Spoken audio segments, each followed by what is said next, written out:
Oke, kita mulai saja ya Peta Talks malam hari ini. Ya, bertemu lagi dengan saya Reza Wardana di acara Peta Talks. Hari ini kita akan membahas penyebab mengapa close encounter itu bisa terjadi. Dan kira-kira apa sih yang disukai oleh UFO dan alien ini sehingga mereka mau menampakkan diri ke hadapan manusia. Nah, hari ini adalah tanggal 18 Juni 2022. Dan tanpa menunggu waktu lebih lama lagi, saya akan share screen-kan materi kita malam hari ini.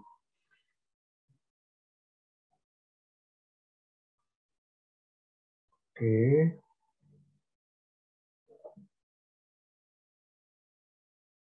Oke, menelusuri penyebab close encounter pada manusia. Nah, dalam pembahasan kali ini nanti saya juga akan menyertakan sedikit tentang seorang tokoh ufologis yang bernama John Edward Mack ya, John Edward Mack. Nah, nanti kiprahnya beliau ini apa saja, nah nanti juga akan saya bahas di situ. Nah, untuk slide pertama, saya akan membuka dengan, nah ini alur ya, ini saya dulu pernah sampaikan di beberapa acara Peta Talks yang lampau. Ini alur tentang bagaimana fenomena UFO dan alien ini dikenal di era sekitar 1700-an sampai sekarang ya. Nah, ini bagi yang belum tahu, saya mungkin bisa jelaskan sebentar. Ini dari yang berhasil saya rangkum ya, yang berhasil saya rangkum itu dari di tahun 1700-an ini mulai bermunculan catatan perjalanan dan pengalaman spiritual manusia bertemu sosok humanoid di planet lain. Tokohnya ada beberapa ya. Ini mungkin yang sudah tahu, mungkin sudah pernah mendengar familiar saya beberapa kali menceritakan tentang Immanuel Swedenborg. Yang pertama ada tokoh seperti Swedenborg, kemudian ada namanya itu grup seperti IM ya, IM, kemudian ada yang apa namanya Blavatsky dan lain sebagainya. Mereka mengaku bisa kontak atau berjumpa dengan humanoid lain selain kita. Nah itu tahun nah 1800-an juga ya, itu juga mulai ada kelompok spiritual yang melakukan channeling keluar angkasa. Kemudian tahun 1935 ini ada seorang penulis bernama Edgar Allan Poe yang membuat hoax tentang manusia yang ada di bulan, ya. Nah, di tahun-tahun segitu memang setelah apa ya adanya teleskop itu intensitas orang-orang untuk penasaran melihat keluar bumi itu semakin besar. Lalu di tahun 1800-an akhir kita mengenal ada yang namanya laporan tentang ghost airship. Nah, ghost airship ini mungkin bisa saya bawakan di lain kesempatan ya. Ghost airship ini adalah pengakuan orang-orang di tahun segitu ya 1800-an akhir yang mereka mengaku salah satu yang saya ingat adalah mereka mengaku melihat ada sebuah pesawat. Nah, dalam pesawat ini kemudian ada suara orang-orangnya ini ngobrol satu sama lain, ya. Ngobrol satu sama lain.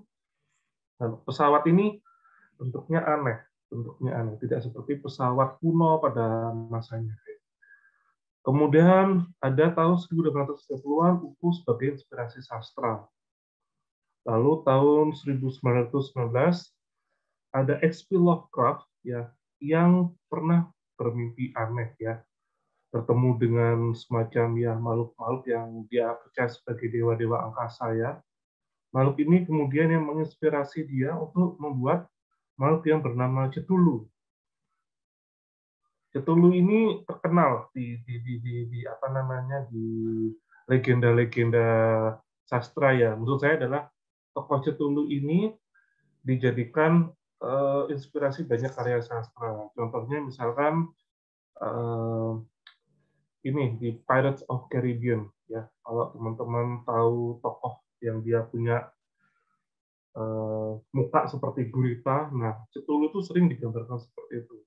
Humanoid yang punya muka separuh manusia, separuh gurita. Jadi ada tentakelnya di situ. Cthulhu itu diciptakan oleh H.P. Lovecraft di tahun 1919 berdasarkan mimpi anehnya. Kemudian tahun 40-an ada laporan penunjukan perjumpaan. Nah, 60-an fenomena UFO dan alien menjadi bagian dari pop culture. 1970-an mulai bermunculan UFO cult, macam-macam UFO cultnya. Terus 1970-an sampai sekarang UFO ditilik dari sisi supernatural maupun pembahasan serius dari sisi militer maupun sains. Nah ini sudah banyak catatan mengenai encounter atau pertemuan antara wahana UFO maupun sosok alien. Mulai dari lewat Australia, Australia maksudnya bertemu tidak bertemu fisik, tetapi bertemu secara entah itu soul, jiwa ya, atau mungkin tubuh yang lain dari manusia. Maupun yang bertemu melalui panca indera, diculik, dibawa masuk ke dalam wahana hingga yang dijumpa lewat mimpi. Orang-orang bertemu dengan alien dengan cara yang baik dengan cara astral ya, ini kurang ya, maupun cara yang melakukan trauma pada yang bersangkutan umumnya tak terbatas pada bidang pekerjaan tertentu. Menurut saya adalah beberapa close encounter yang terjadi itu sebenarnya tidak si alien ini atau close encounter ini tidak menitik beratkan pada pekerjaan tertentu. Misalnya ada seorang katakanlah seorang yang memiliki kemampuan psychic, lalu psychicnya ini kemudian dikomersilkan. Nah, apakah dia yang berpotensi bertemu dengan alien? Belum tentu juga. Kemudian misalkan apakah seorang yang bekerja di bidang sains ya, misalkan dia profesor fisika atau bagaimana, apakah dia bisa bertemu dengan UFO maupun alien? Ya belum tentu juga. Bahkan kita pernah atau teman-teman UFO di sini yang menyukai kasus UFO lama, kita mengenal ada yang namanya Antonio Fiaboas. Dia hanyalah seorang petani. Kan? Petani kemudian dijumpai UFO. Kemudian ada kasus misalkan di Rua School ya, Ariel School, tepatnya di Rua, Zimbabwe. Itu malah yang ketemu anak-anak SD kalau nggak salah.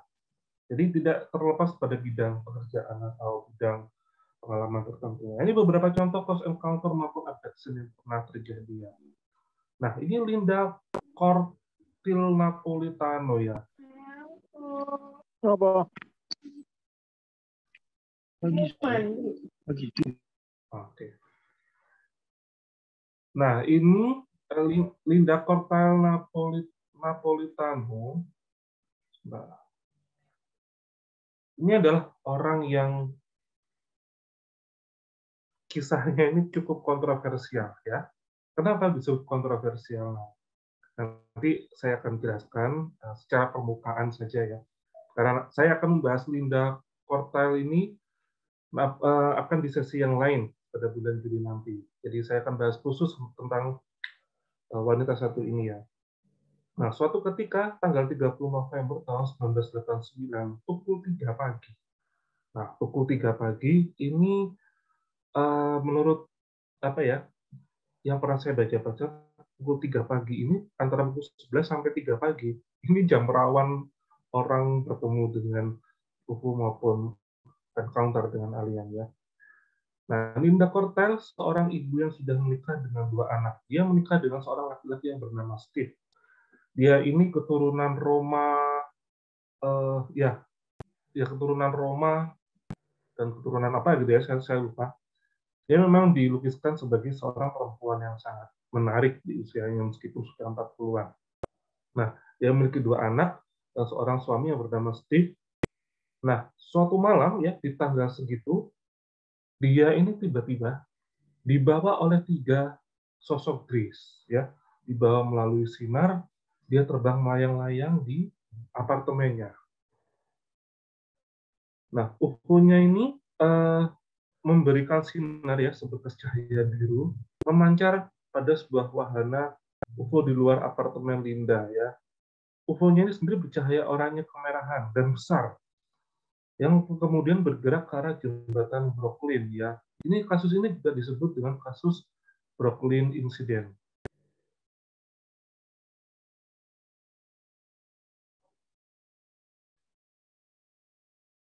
Kemudian secara kebetulan di luar apartemen Linda ini ada dua lelaki yang juga melihat Linda terbang melayang-layang di bawah tiga alien grace ini. Memang terdengar aneh ya. Saya membayangkan pun juga jika saya menjadi salah satu tiga pria itu, mungkin saya pun akan terheran-heran apakah yang terjadi, apakah kami bertiga melihat hantu.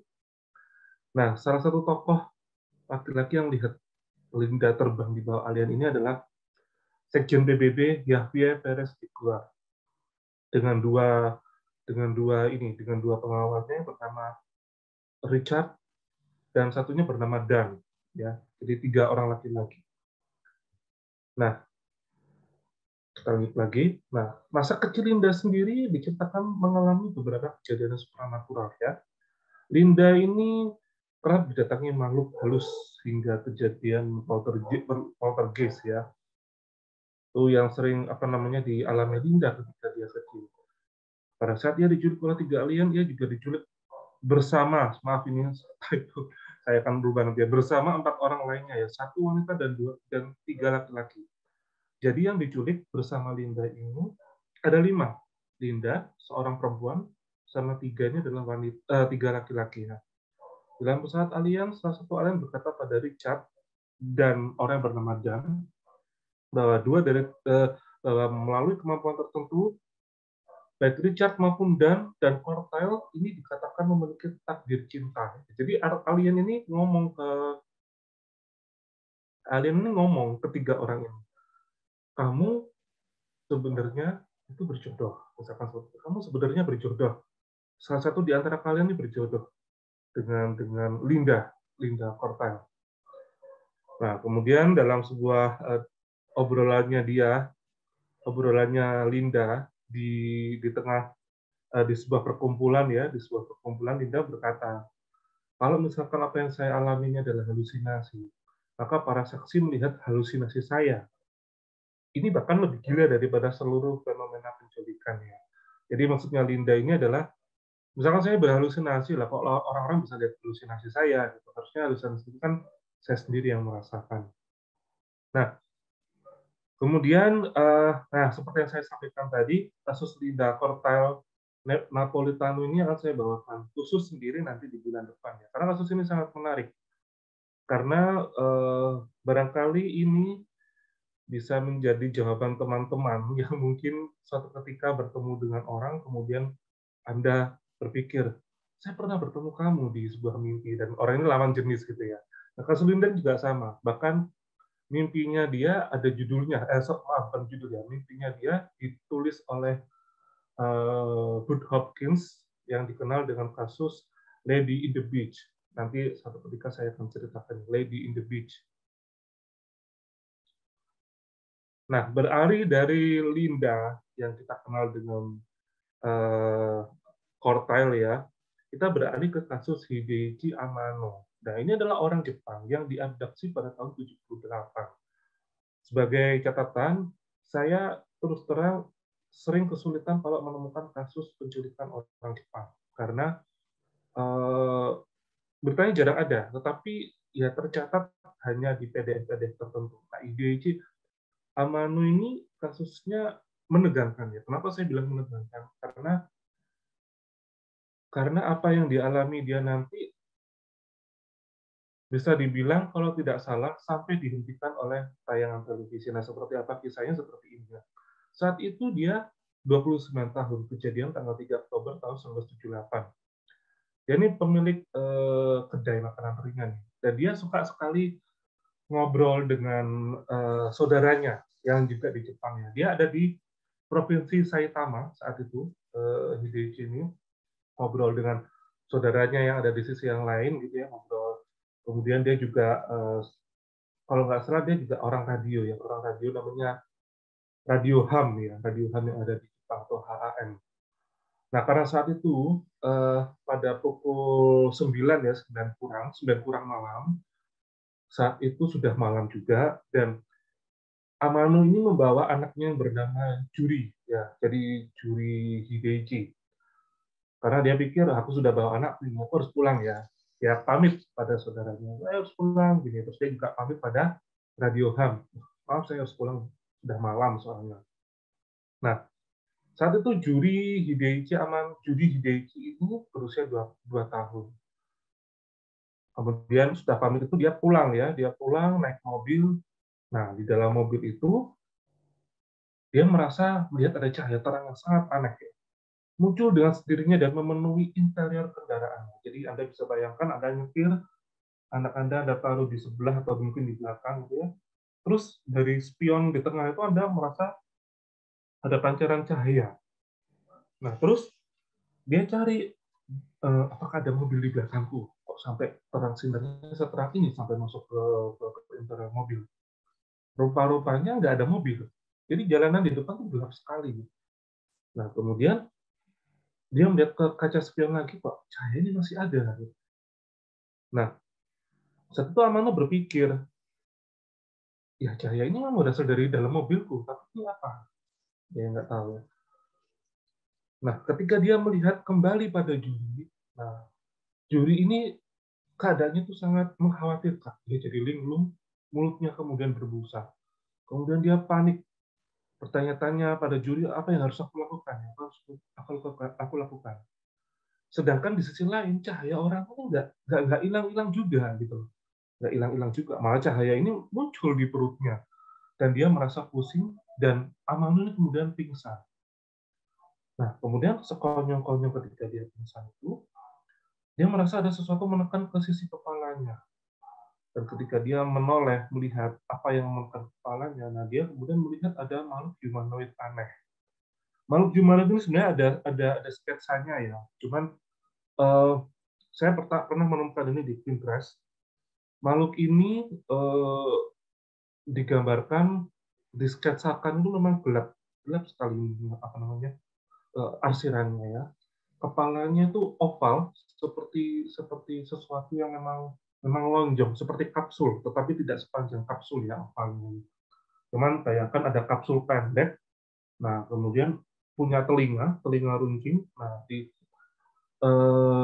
matanya kemudian kalau misalnya menyala biru. Nah di mulutnya ini itu ada sebuah semacam alat seperti pipa.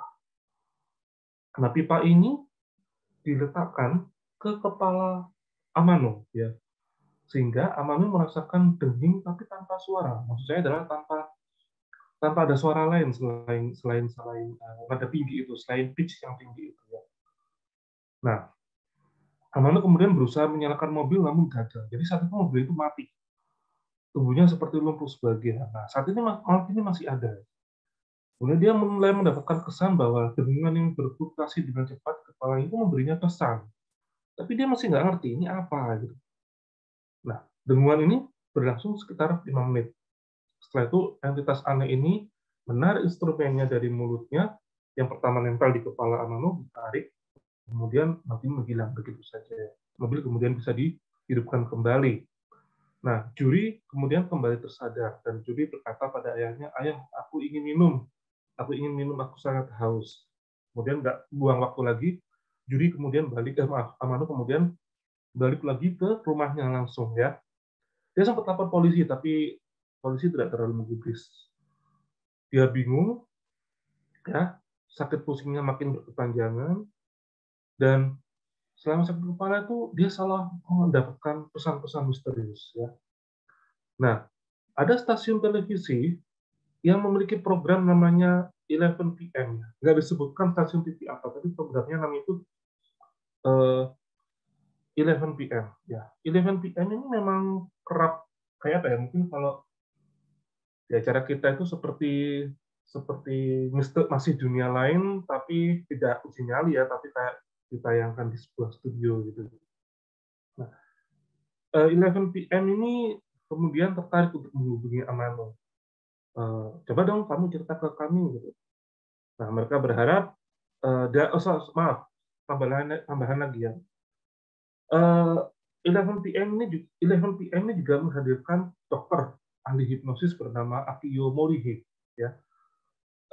Mereka ngomong pada Amano, kami menyediakan dokter yang ahli dalam hipnosis. Nah, nanti kamu akan hipnosis dan kamu akan ceritakan pada kami di acara kami di studio apa yang kamu rasakan dan kamu alami. Amanu setuju. Ya, terus ketika insiden itu memang ada hasilnya ya. Dan Akio Morihei ini yakin bahwa apa yang dialami Amanu ini asli. Tetapi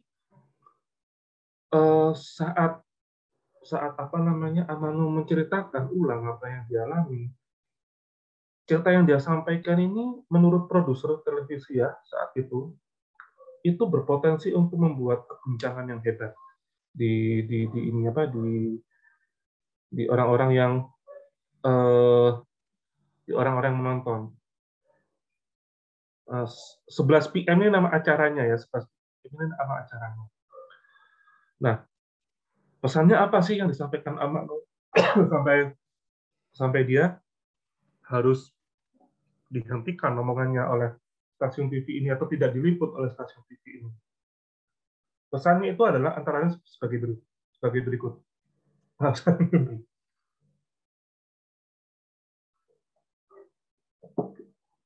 Bahwa Amano ini dijanjikan akan bertemu lagi dengan sosok humanoid satu ini ya. Amano dijanjikan bahwa kelak kita akan ketemu lagi gitu. Dan diberitahu juga detail kapannya, tempatnya di mana, kapan gitu. Terus juga Amano ini berkata, makhluk ini memberiku sesuatu. Makhluk ini juga memberiku sesuatu. Nah, apa sih yang diberikan?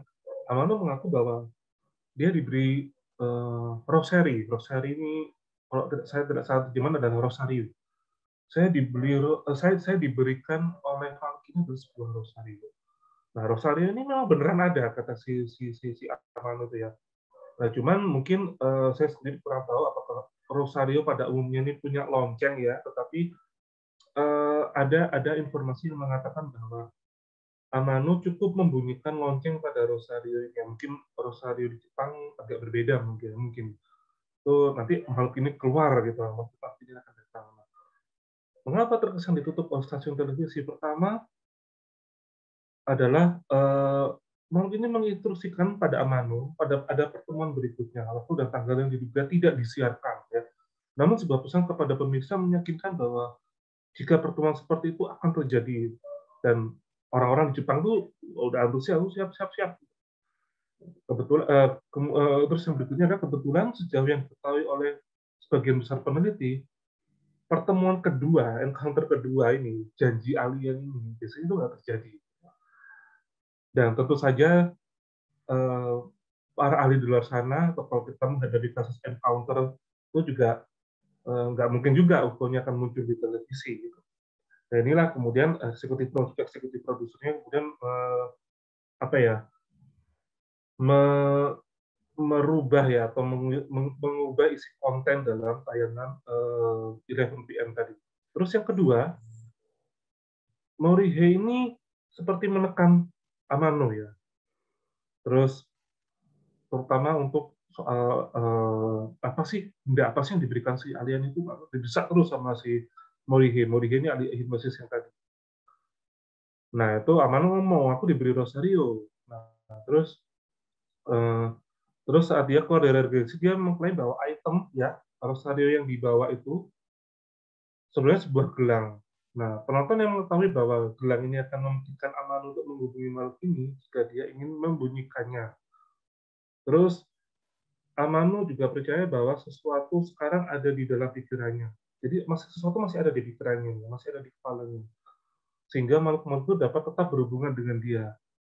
Ketika misalkan ya Rosario itu, Amano yakin bahwa kalau ini aku getarkan Rosario ini, maka alien ini akan datang. Tetapi ini ditutup-tutupi oleh stasiun TV tersebut, oleh 11 PM, ya karena ada janji bertemu untuk kedua kali, pertemuan yang kedua dengan si alien, mungkin supaya tidak membuat heboh. Lalu kasus Sersan Charles L. Moody, ini juga cukup menarik. Tahunnya 13 Agustus tahun 75. Nah, ini ada sersan bernama Moody, ya, Ini saat itu dia ada di Alamo Gordo di New Mexico. Dia ingin melihat hujan meteor pada pukul 1:15 dini hari, 1:15 dini hari. Nah, pada saat pengamatan itu ia melihat ada benda metalik, langsung kebalik, ada benda cakra metalik meluncur ke bawah dari ketinggian 90-an meter. Nah, panjang cakram tersebut adalah 50 feet, lebarnya antara 18 feet sampai 20 feet. Nah, kalau nggak salah saya ada sketsanya. Nah, ini dia ya. Ini sketsa yang dibuat oleh Moody. Ya, ini bentuk maaf, ini sketsa berdasarkan pengakuan Moody dan UFO-nya berbentuk seperti ini. UFO-nya ini berputar-putar di jendela ini ya, di jendela yang teman-teman bisa lihat di sebelah kanan itu. Itu dia melihat ada siluet humanoidnya. Kita kembali ke sini. Nah, UFO itu tidak berputar pada porosnya dan kemudian tiba-tiba mulai bergerak menuju Moody. Moody berlari ke mobilnya, akan tetapi mobil tidak bisa menyala. Ini seperti kasus pada Amanu ya. Lalu Amanu ini mendengar, Moody ini mendengar ada suara melengking. Melengking sekali ya. Ketika ia melihat UFO itu lagi, ia mendapatkan dari jendela dengan siluet manusia terlihat. Suara bising berhenti dan tubuh Sersan Moody merasakan mati rasa. Nah, ini seperti apa yang dialami Amanu. Ada denging, kemudian ada rasa lumpuh. Hal terakhir yang dia ingat adalah bagaimana UFO itu terbang menghilang ke langit. Moody kemudian memutar kunci kontak di mobilnya lagi dan mesin akhirnya menyala. Dia ketakutan. Nah, ketika dia balik, dia lihat ke arlojinya, ternyata udah pukul 3. Perasaan dia cuma sebentar saja ya. Tapi apakah kemudian berlangsung hanya sampai saat itu? Ternyata tidak. Keesokan harinya dia mengalami sakit pinggang. Sakit pinggang, kemudian di punggungnya, sakit punggung, kemudian di punggungnya itu sampai ada ruam dan selama beberapa hari. Kemudian ada seorang dokter menyarankan kepada Sersan Moody untuk melakukan hipnosis. Di artikel yang saya baca ada menyebutkan self hipnosis, jadi hipnosis sendiri, hipnosis mandiri. Tapi di artikel yang lain saya baca itu dia melakukan hipnosis dibantu oleh orang lain, jadi ada pihak kedua. Nah, selang dalam beberapa minggu setelah dia melakukan hipnosis itu, Moody mulai mengumpulkan potongan-potongan ingatannya. Nah, ketika dia ingat kemudian ya bahwa oh iya ya, ketika tubuhku tuh mati rasa, ternyata ada dua makhluk itu mulai mendekati mobilnya dia. Yang terjadi setelah itu adalah Moody ini berkelahi dalam keadaan lumpuh ya, mungkin dia berontak dengan seluruh tenaga yang dia miliki, dia berontak, dan makhluk yang dia lihat itu seperti ini. Gitu. Ini adalah dua sketsa dari dua pengakuan yang berbeda ya, dua sketsa yang berbeda dari dua pengakuan yang berbeda. Satu yang sebelah kiri adalah sketsa Moody ya, yang kanan lagi adalah ada orang lain yang juga diculik. Dan kalau kita lihat makhluk ini rasanya mirip gitu ya. Nah, ini ada keterangannya, described by Moody, ya, be remarkable similarity to beings, like described by another man who claimed he was abducted by a UFO. Nah, dia ya gambarnya dua orang ini mirip-mirip. Jadi ya apakah ini orang yang sama seperti yang menculik Moody? Nah, ini dua orang ini yang dianggap Moody sebagai semacam ada pangkatnya ya. Jadi bukan orang sembarangan, dua orang ini UFO-nya. Tinggi alien yang mengangkat Moody saat itu tingginya 6 kaki. Berpakaian ketat hitam. Terjadi pergumulan dengan Sersan Moody. Sersan kemudian pingsan, dia dibawa masuk. Begitu terbangun, dia berada di lantai dalam pesawat dan merasakan beban berat di lengan dan kakinya. Nah, berdiri di sebelah Moody adalah alien utama. Alien utama maksudnya adalah si leadernya ya, pemimpin alien dalam kasus Sersan Moody. Nah, pemimpin alien ini berbeda penampilannya dengan dua makhluk yang tadi ya. Yang ini pakainya jas putih keperakan. Jadi khusus kepala botak ya, alis menonjol, mata bulat, telinga kecil, hidung kecil, dan bibir sangat tipis. Kulit alien ini berwarna abu-abu terang. Jadi alien ini ya, pemimpin alien ini beda banget sama yang dua tadi. Maaf, dua yang dilihat oleh Moody tadi. Nah, Kemudian alien ini ngomong, pemimpin alien ini ngomong kepada Moody, apakah kamu bersedia untuk diam, tidak melawan kami? Moody kemudian, oke, aku bersedia, aku diam. Kemudian Moody dibawa jalan-jalan ke kapalnya ini, di mana ada perangkat berbentuk cakram terdiri dari batang yang dikelilingi oleh kubah kaca dengan 3 lubang. Salah satu ujungnya tampak seperti bola dan ujung lainnya dimahkotai, ya, ada kubahnya dengan sebuah merek, ya. Jadi ada mereknya. Dia mungkin ada simbolnya, tapi dia nggak ingetin apa. Saat dia sedang digiring mengitari kapal, Moody mencium bau yang harum. Ya. Nah, si Sersan kemudian dikasih tahu oleh si pemimpin alien bahwa markas kami ada di 423 km dari bumi. Dia bilang. Nah, ini sama seperti Amano, ya, bahwa kalau akan ada kunjungan kedua, tapi dalam jangka 20 tahun yang akan datang, ya. Dia si pemimpin alien juga berpesan bahwa Moody akan melupakan kejadian itu selama 2 minggu. Kemudian Moody dibuat lagi hilang kesadaran. Ya, seperti yang tadi saya ceritakan, Moody kemudian balik lagi ke mobilnya, mobil dinyalakan dan dia kemudian pulang.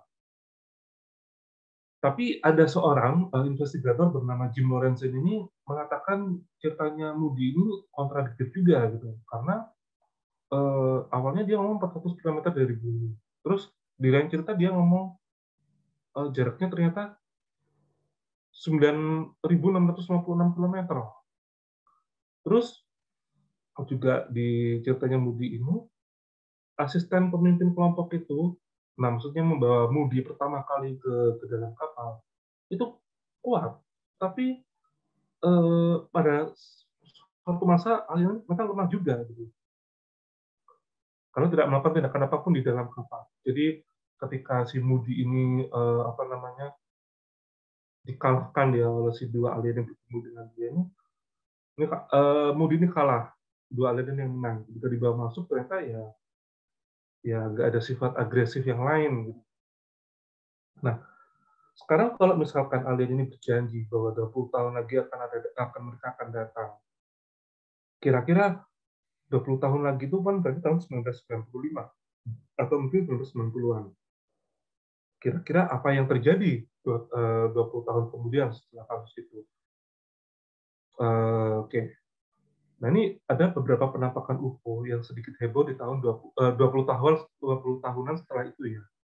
Jadi ada kasus Ruwa 10, ya, 19 September 1994.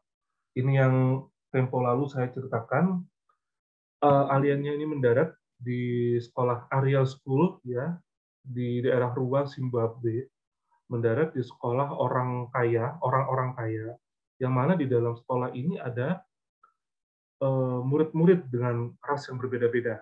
Ya. Salah satu alien di area school ini mendekati seorang murid, kemudian dia menyampaikan pesan bahwa kalian harus merawat bumi dalam keadaan kacau. Jadi kalian harus uh, merawat bumi sebaik-baiknya, kurang lebih seperti itu. Lalu di tahun 1995 ini ada orang bernama Tim Edward merekam rekaman itu di atas Salida, Colorado. Nah, ini saya pribadi belum melihat, belum meneliti UFO ini secara jelas, ya, tetapi memang ada rekamannya. Teman-teman bisa melihat, ini bisa di YouTube kok, dicari di YouTube. UFO Salida, Colorado tahun 95. Kalau dari tampilannya sih, ini berbentuk silinder. Terus video ini muncul di berbagai program berita dan televisi di seluruh negeri. Dan tim Edward kemudian mencurahkan beberapa ribu jam penelitian untuk hal-hal yang tidak dapat dia jelaskan. Jadi dia teliti terusnya apa sih yang dilihat. Itu direkam, kalau saya tidak salah lihat, ya, itu direkam dengan handycam. Di rekaman nanti kalau teman-teman bisa cari itu di YouTube, ada anaknya itu ngobrol, terus sedangkan si tim Edward ini nggak konsen apa sih yang ngobrol dengan anaknya itu. Terus dia tetap berusaha nge-zoom, tapi zoomnya rupanya sampai maksimal handycam itu. Itu ada objek panjang seperti itu, ya. Entah berbentuk cerutu atau berbentuk piringan dari samping, tapi objek ini berkedip-kedip. Lalu 20 tahun kemudian juga 20 tahun setelah kasus itu juga setelah kasus Moody adalah kasus Phoenix Light tanggal 13 Maret 1997. Nah, apakah ini yang dimaksud oleh alien yang bertemu dengan Sersan Moody? Nah, ini saya pernah juga cerita, ini ada seorang seniman yang dia ditetangi oleh Nordik ya. Nah, uniknya seniman satu ini, Parakis ini, dia sejak kecil tuh indigo. Dia bisa meramal masa depan, meramal cuaca, meramal cuaca enggak ya.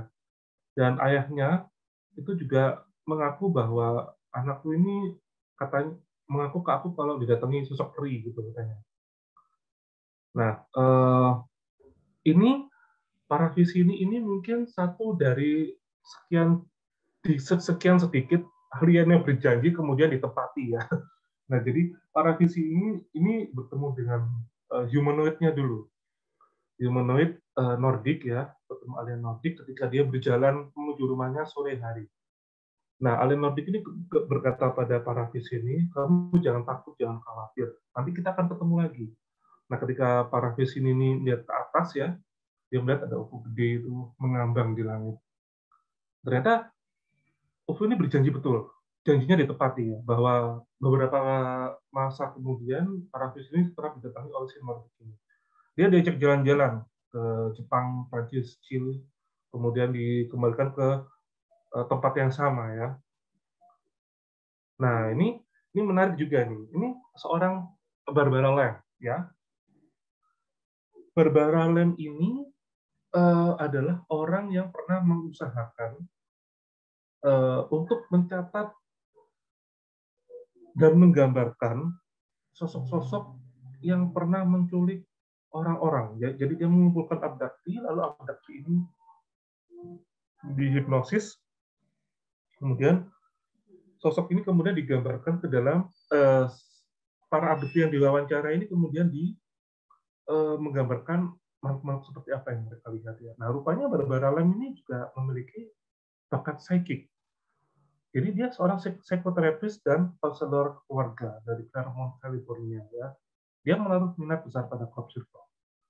Nah, secara unik Lamb ini ternyata bertemu dengan reptilian ya. Reptilian saat ia mau pulang ke rumahnya pukul 3 sore.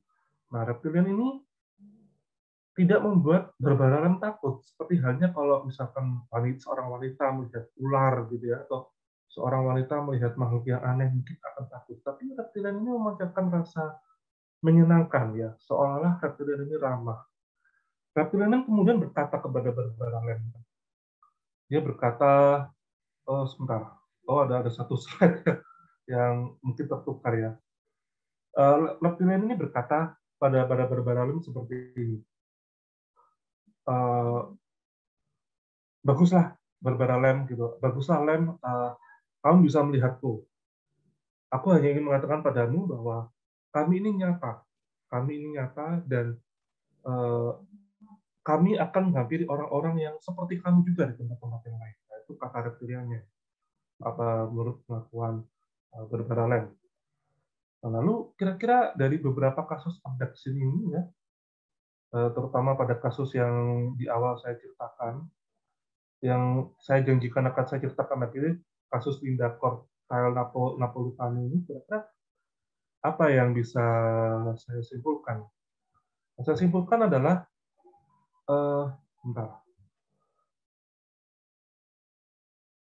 ada beberapa kondisi di mana kontak bisa terjadi, baik jarak jauh maupun jarak dekat ya.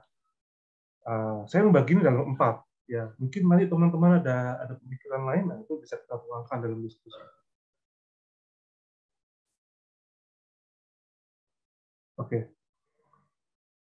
4 kondisi ini adalah by accident ya. Jadi ada UFO yang jatuh seperti Aurora Crash tahun 1997, lalu ada Roswell Incident, atau mungkin bahkan rekaman atau foto UFO, video UFO yang tanpa sengaja tertangkap kamera atau terekam dan terputus secara diam-diam.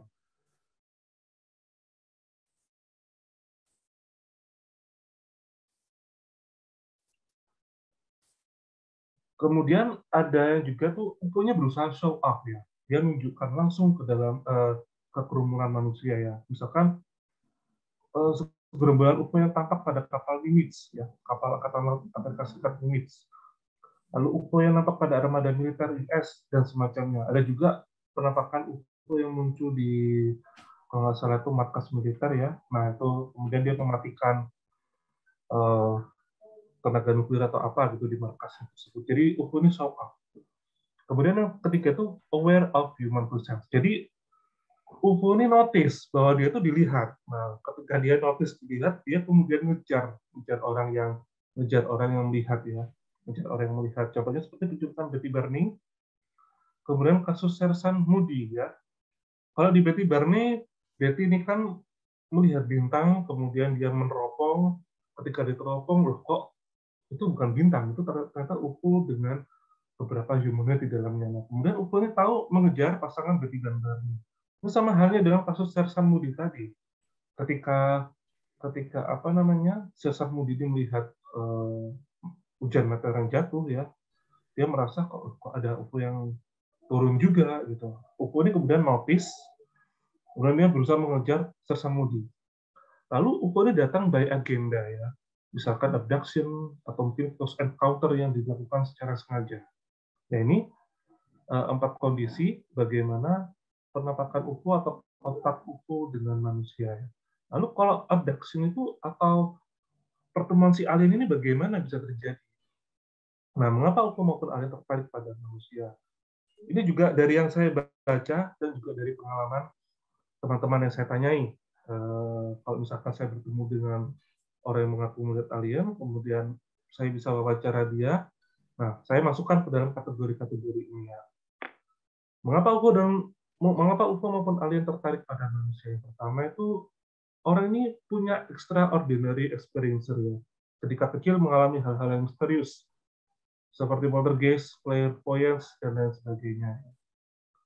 Kemudian kedua tuh unique bloodline ya. Jadi manusia yang dikunjungi oleh humanoid atau ini memiliki garis keturunan yang pernah dikunjungi oleh something beings juga ya. Terus yang ketiga adalah psychic talent ya. Jadi dia memiliki bakat psychic. Yang keempat adalah adanya race group diversity ya di sebuah tempat ya. Adanya keberbedaan ras dalam satu kelompok. Contohnya adalah kasus Ruah School ya, Ariel School di Ruah, kemudian kasus yang ada di New England itu juga di sekolah. Ya. Yang ke 1, 2, 3, 4, 5, 6 itu lima adalah random plot ya, dipilih karena acak namun diplot untuk menjadi sesuatu. Jadi ditebus saja. Jadi UFO secara acak menemui orang-orang, kemudian orang-orang ini akan diplot maksudnya itu kayak dibuat destiny-nya gitu. Seperti yang tadi yang saya sampaikan soal kasus Linda Cortile tadi itu, bahwa dia itu bersama 3 laki-laki lain itu ditakdirkan dalam sebuah kisah tertentu. Nah, kisahnya nanti akan saya sampaikan di bulan Juli. Nah, kemudian yang terakhir adalah UFO encounterer. Jadi bertemu UFO tanpa sengaja ya, kemudian dikejar oleh UFO tersebut. Jadi dia ketemu UFO nggak sengaja, kemudian ketemu UFO ini sama seperti yang sebelumnya saya jelaskan tadi ya. Jadi UFO-nya kemudian aware ya dengan kehadiran manusia, kemudian dikejar. Ini silakan tertukar tadi ya tentang reptilian yang mengunjungi Barbara Land. Maaf tadi tertukar ya. Reptilian memiliki tubuh yang lebih tinggi dari Barbara Land ya, memiliki mata kuning. Nah ini pesan reptilian pada Barbara Land tadi adalah sekarang kau tahu bahwa kami sebenarnya nyata, kami memang ada dan memiliki kontak dengan orang-orang tertentu. Ini yang reptilian yang mengunjungi Barbara Land tadi. Ini saja tertukar. Nah, saya juga ingin memperkenalkan dengan seorang yang bernama John Edward Mack ya. Beliau ini menurut saya cukup menarik ya, karena beliau ini adalah lulusan Harvard University, psikiatri juga, penulis biografi, pemenang hadiah Pulitzer ya. Terus sekarang tuh bertahun-tahun untuk mencoba memahami kisah para abductee. Mark percaya bahwa mereka, para abductee ini bercerita yang sebenarnya. Mark percaya bahwa para abductee ini nggak gila. Nah, ini kemungkinan ya, ini poin terakhir ya. Kemungkinan beliau ini adalah akademisi paling terkenal yang berani mengakui kebenaran tentang penjurukan alien. Nah, John M. Mack ini lulus cum laude dari Harvard, mendirikan salah satu rumah sakit jalan pertama, jadi rumah sakit yang mobile gitu ya di negaranya sana, turut menerapkan layanan psikiatri kepada para pemuda yang di penjara dan anak-anak PKK yang tidak mampu. Dia memulai departemen psikiatri pertama di rumah sakit Cambridge, memenangkan hadiah untuk studi untuk jadi dia mempelajari mimpi buruk anak-anak ya. Judulnya bukunya adalah Nightmares and Human Conflict. Nah, jadi ada sebuah pertemuan yang sangat merubah hidup John A. Mack ya. Pertemuan ini terjadi pada tanggal 10 Januari 1990 dan dia bertemu dengan ini Hood Hopkins ya, atau kita bisa sebut beliau sebagai the father of the alien abduction movement. Ya, ini kata artikel yang saya baca. Jadi Hood Hopkins ini dikenal sebagai the father of the alien abduction movement. Nah, awalnya Mark ini berkenalan dengan seorang wanita yang disebutnya di Groves. Lalu wanita ini mengenalkannya kepada Hood Hopkins. Lalu Hopkins berkata pada Mac bahwa di tahun 1964 Hood Hopkins ini melihat UFO di Cape Cod. Ya, jadi Hood Hopkins sendiri seorang investigator dan juga seorang orang yang pernah melihat UFO di Cape Cod.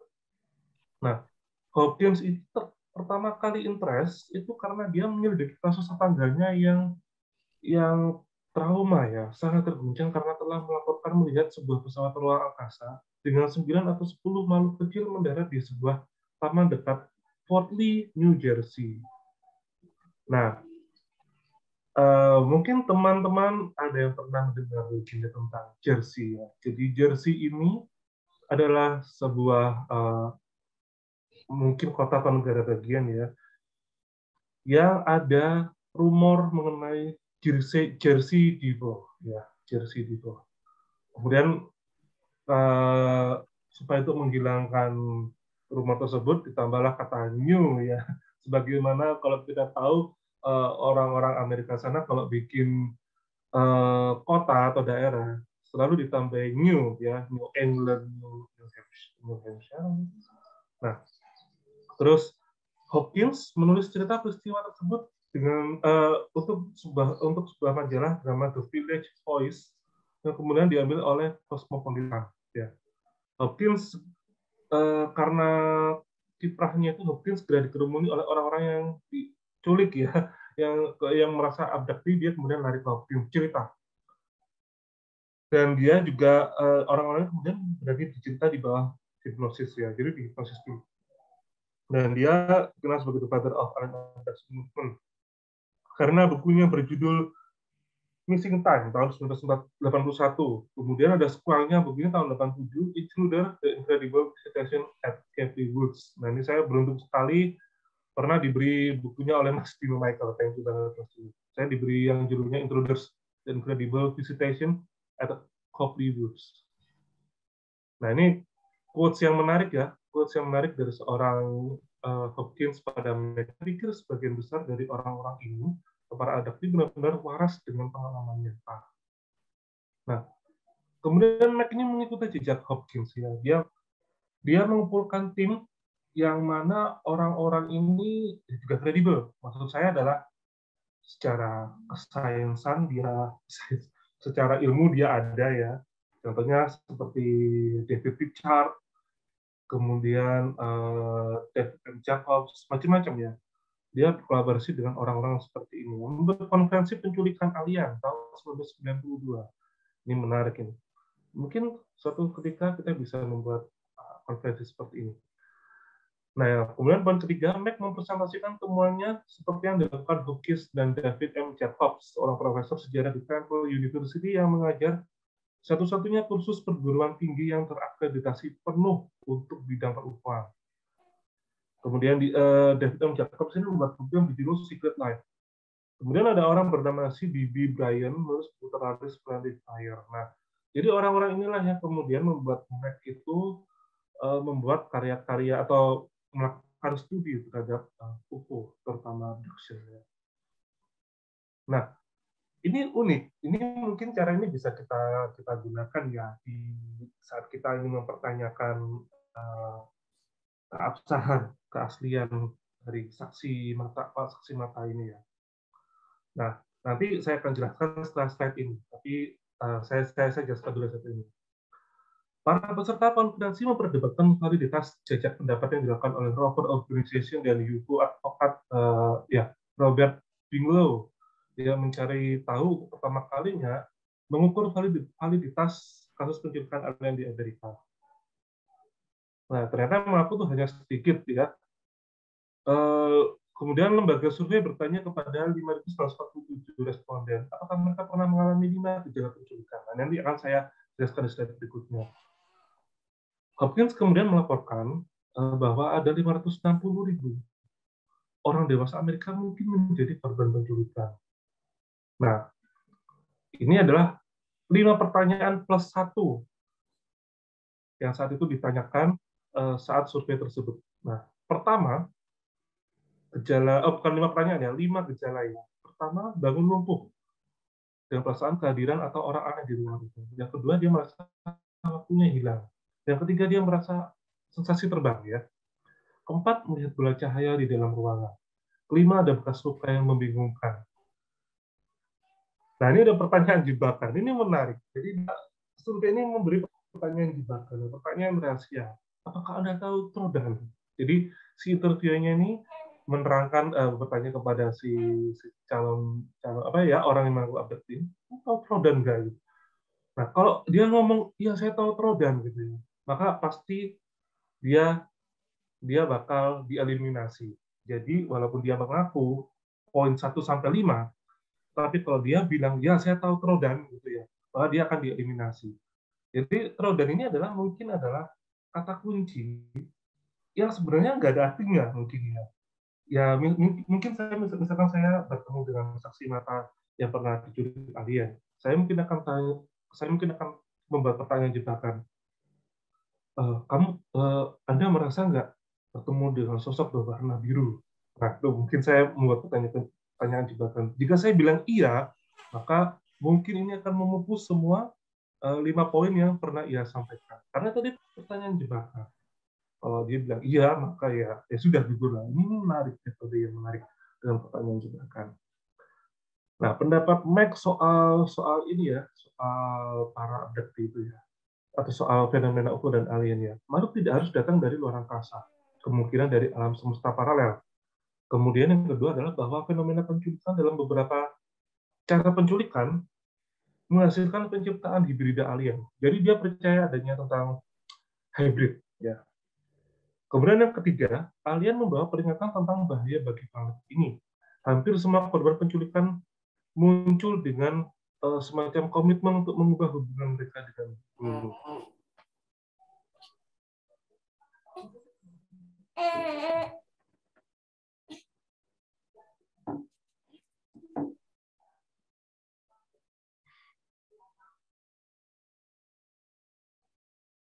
Nah, kemudian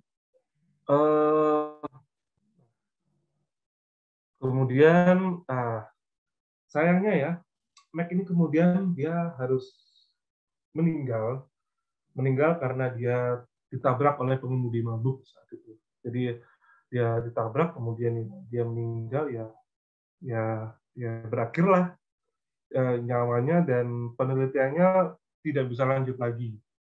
Sayang saya sekali ada di situ ya. Jadi akhirnya ada di situ. Hidup Mac harus berakhir di sana. Oke, sepertinya itu saja yang tadi saya sampaikan pada teman-teman di sini ya. Ya, satu lagi saya lupa.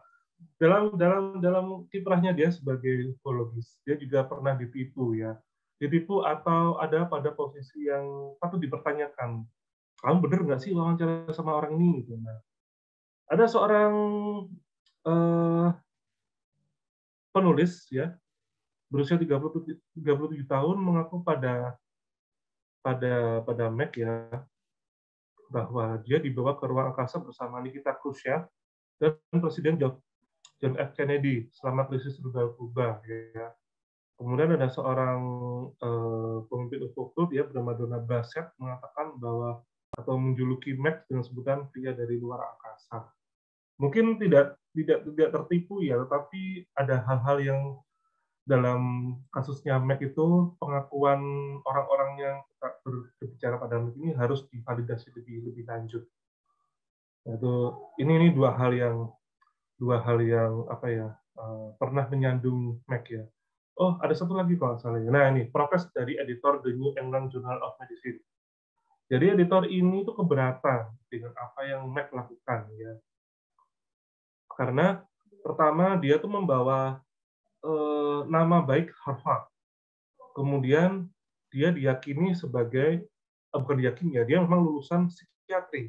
Tetapi masalahnya adalah pada saat itu pembahasan tentang UFO dan alien ini adalah sesuatu yang masih dianggap belum bisa dimasukkan dalam ranah sains ya. Nah, editor ini kemudian berkata, jika kisah-kisahnya diyakini sebagai kisah faktual literal, nah mereka, maksud saya adalah abdakti ini, akan bertentangan dengan hampir semua hukum dasar fisika, kimia, dan biologi yang menjadi sandaran sains modern. Jadi alasan editor ini, editor bernama Profesor Emeritus Arnold Relman ini ya seperti itu.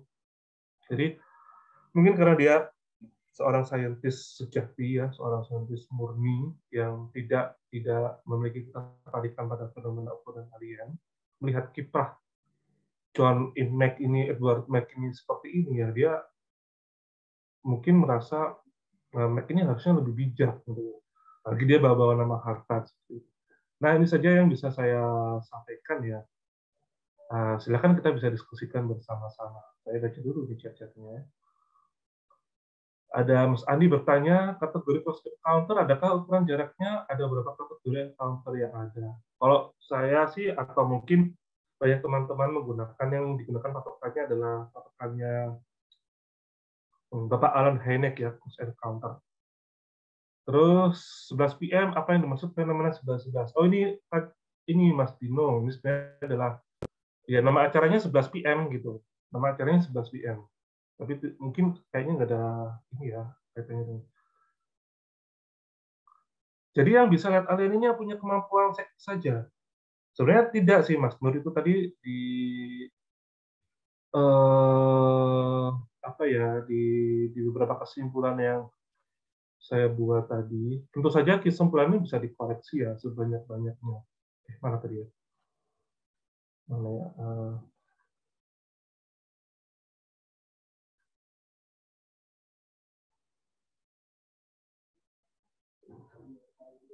Ada macam-macam sih, tidak harus kemampuan psychic ya. Salah satunya mungkin ada yang mengalami extraordinary experience. Jadi dia nggak punya psychic, tapi ada suatu momen dia mengalami hal-hal semacam poltergeist gitu. Dan mungkin gini,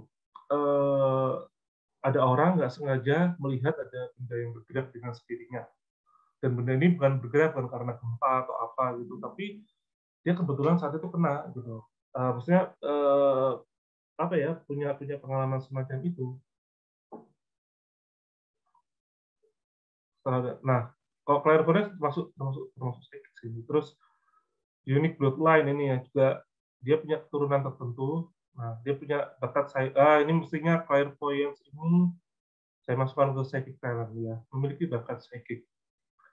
Kemudian race group diversity. Ini kan anak-anak TK ini ada kemungkinan di TK area school itu kan ya masih memang tidak dijelaskan ya apakah setelah bertemu dengan makhluk-makhluk ini sebelumnya itu mereka mengalami kejadian yang supernatural atau kemampuan psychic juga tidak dijelaskan, tetapi yang melihat saat itu banyak ya, banyak. Terus random plot ya, jadi orang biasa dipilih acak tapi diplot oleh aliennya ini untuk menjadi sesuatu di masa yang akan datang, seperti yang nanti saya akan ceritakan soal Linda Cortile ya. Barbara Lam dahulunya reptiliankah? Wah, saya ini kurang tahu, Mas Susanto, Pak Susanto. Cuman di ceritanya dia bertemu dengan sosok ini, sosok reptilian. Terus Mas Wowick, seringkali ada fenomena UFO by accident yang tertangkap melintas depan kamera pada satelit stasiun luar angkasa. Tapi kenapa sang pemilik satelit malah matikan secara mendadak? Oh, saya tahu. ini yang dimaksud ini sebenarnya ini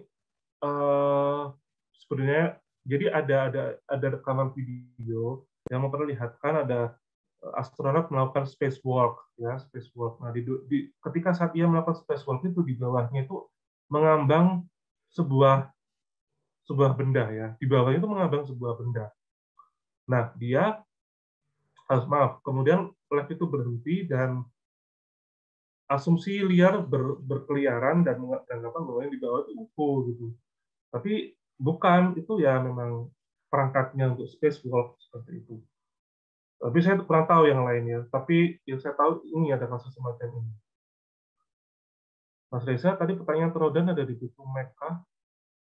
Oh enggak, itu ada di forum yang forum ini, forum alien abduction. Jadi sebelum forum itu dimulai ada ini,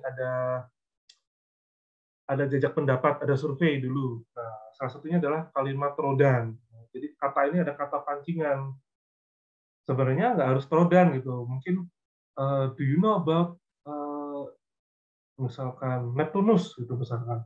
Pernah melihat Neptunus nggak? Padahal itu banyak akar. Kalau sampai iya, nah berarti mungkin gugurlah di mata tahapan yang tadi disampaikan.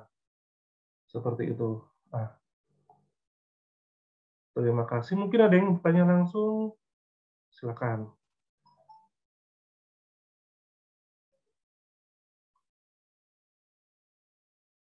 Ini saya tukar dulu ya. Ini ada yang salah di sini.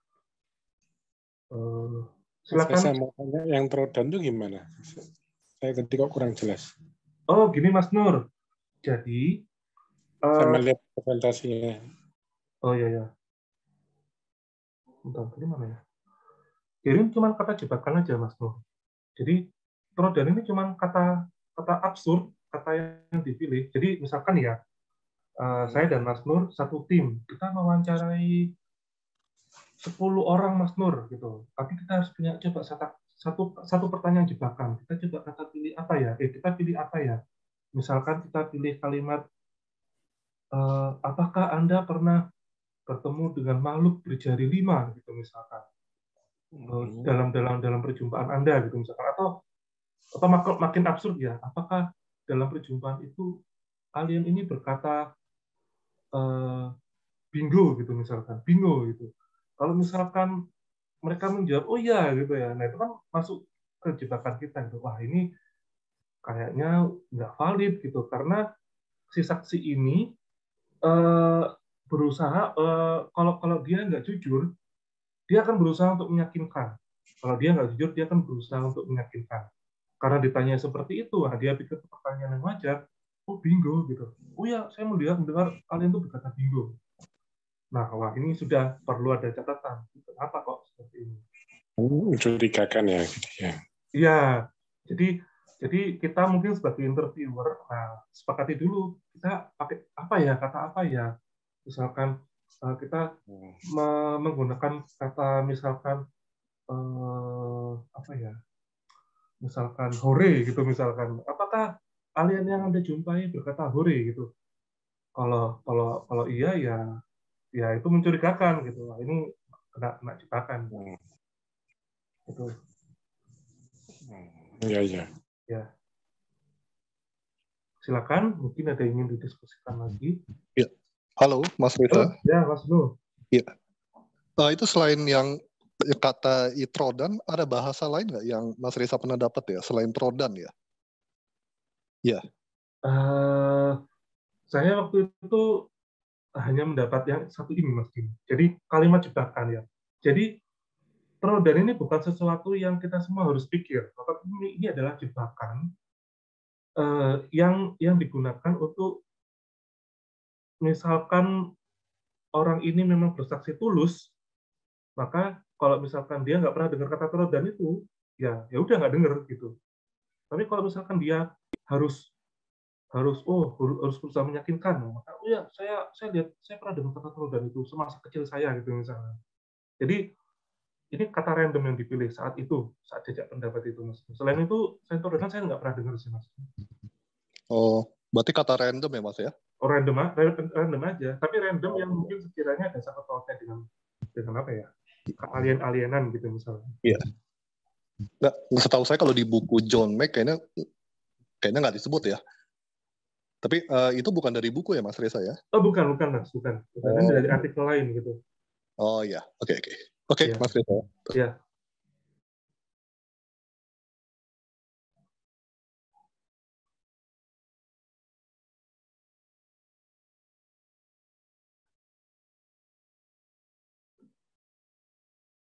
Ini sayang sekali ya, sudah bapak saya ketika tahu beliau sudah tidak ada karena tertabrak itu, ya memang takdirnya sih, tapi ya saya sangat eman sekali, tertabrak pria mabuk lah,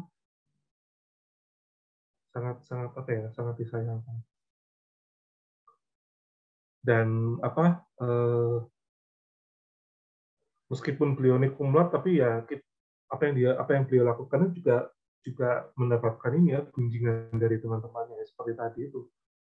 Mungkin teman-temannya nggak percaya, masa sih kamu ditemuin sama orang yang mengaku ditemuin sama Kennedy dan Khrushchev gitu, apa benar gitu. Nah, itu yang dipertanyakan juga.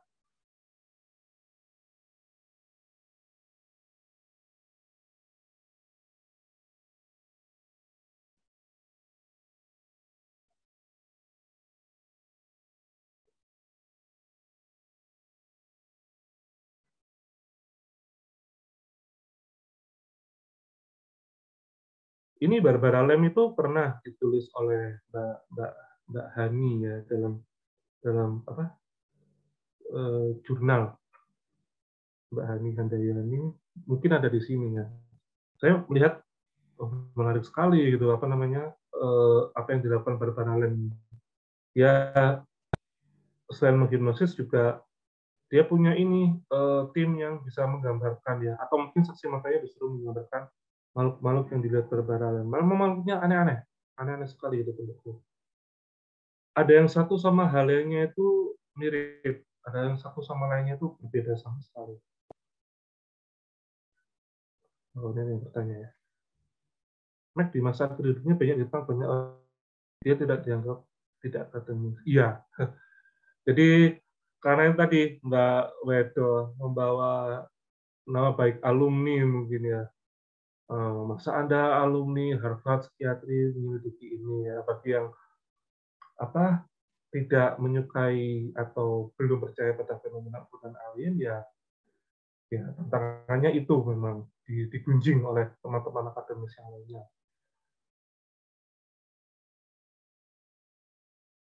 Ya setahu saya mungkin ini pernah datang di Oprah ya, acara Oprah Winfrey bersama 5 abdakti kalau nggak salah ya, Oprah dengan 5 abdakti.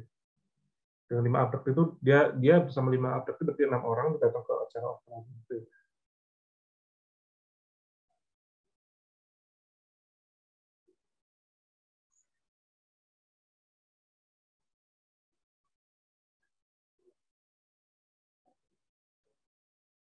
Nah, ini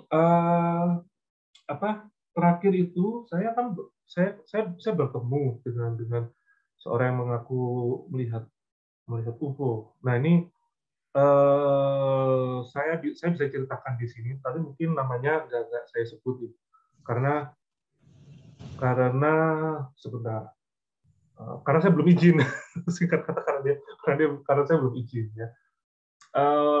Jadi di daerah Surabaya itu di daerah tempat yang namanya Kapasan. Kapasan itu semacam jalur cukup sentral pertemuan antara para etnis Chinese dan etnis Arab yang berdagang di situ. Jadi ramai sekali berdagang berdagang macam-macam itu ada di situ. Nah, tahun 90-an kalau nggak salah saat itu dia umur SD ya, 10 tahun gitu. Dia melihat ada sosok berdiri di atas tempat ini melayang. Jadi di UFO ini hanya satu orang. Nah, di UFO ini kemudian ada selubung, ada sebuah kubah ya yang menutupi UFO tempat pijakan makhluk ini dan makhluknya. Jadi makhluk ini berdiri di atas sebuah pijakan ini melayang dan itu tertutupi oleh sebuah kubah. Nah, hal yang sama yang terjadi dengan Amano yang apa tadi Amano dari Jepang itu adalah dia bilang humanoid ini itu ada cahayanya. Terus saya bilang cahayanya warna apa? Jadi kamu kelihatan dong orangnya kayak gimana? Nggak kelihatan karena cahayanya ada di belakang kepala, gitu. Ada di belakang kepala sehingga tampaklah siluet. Nah, uniknya cahayanya tuh nggak keluar dari kubah ya, nggak keluar dari kubah ya, sama seperti kasus Amano tadi cahayanya nggak keluar dari mobil. Nah, di atas kubah ini kemudian ada 4 atau 3 bulatan itu berwarna merah, ungu terus apa gitu ya. Nah, dia heran, ini apa ya? Nah, tapi sama seperti kasus Barbara Lam ya, dia tidak merasa takut, tapi dia justru merasa senang. Dia merasa merasa megah ya. Di hatinya dia merasa megah. Di Barbara Lam kan juga gitu, dia ketemu reptilian tapi dia nggak takut. Ada rasa friendly yang ada ya. Nah, dia perhatikan sosok itu ya. Tahu-tahu dia sudah ada posisi dalam keadaan salat subuh. Ini anehnya. Jadi kejadian pada pukul Apaan? kejadian pada pukul 10 malam, 10 malam dia melihat ada sosok itu ya humanoid dengan hovering pad ya, UFO yang menyebut satu orang, kemudian ada cahaya berputar-putar saat jarum jam. Tahu-tahu dia udah sholat subuh gitu. Jadi dia mengalami waktu yang hilang sekitar dari jam 10 sampai jam setengah 5 pagi. Jadi lama sekali. Itu. Nah, terus kemudian dia berkata, aku ini sejak kecil itu memang punya bakat bisa melihat makhluk halus. Jadi dia kalau lihat, dia bilang sih kuntilanak, demit, segala macam ya, itu nggak transparan, tapi berwujud penuh. Nah, dia bilang kalau saya tuh wungkul tuh bahasa Jawa tuh penuh gitu. Jadi kayak daging tulang saya gini, nggak transparan, nggak apa. Nah, seperti nggak ada jaraknya. Dia kalau lihat makhluk halus seperti nggak ada jaraknya. Ya, dia sering melihat seperti itu. Kemudian dia dipanggilkan kiai, ditutuplah matanya itu, udah dia nggak lihat-lihat lagi. Tapi dia masih mengalami beberapa kejadian yang aneh gitu.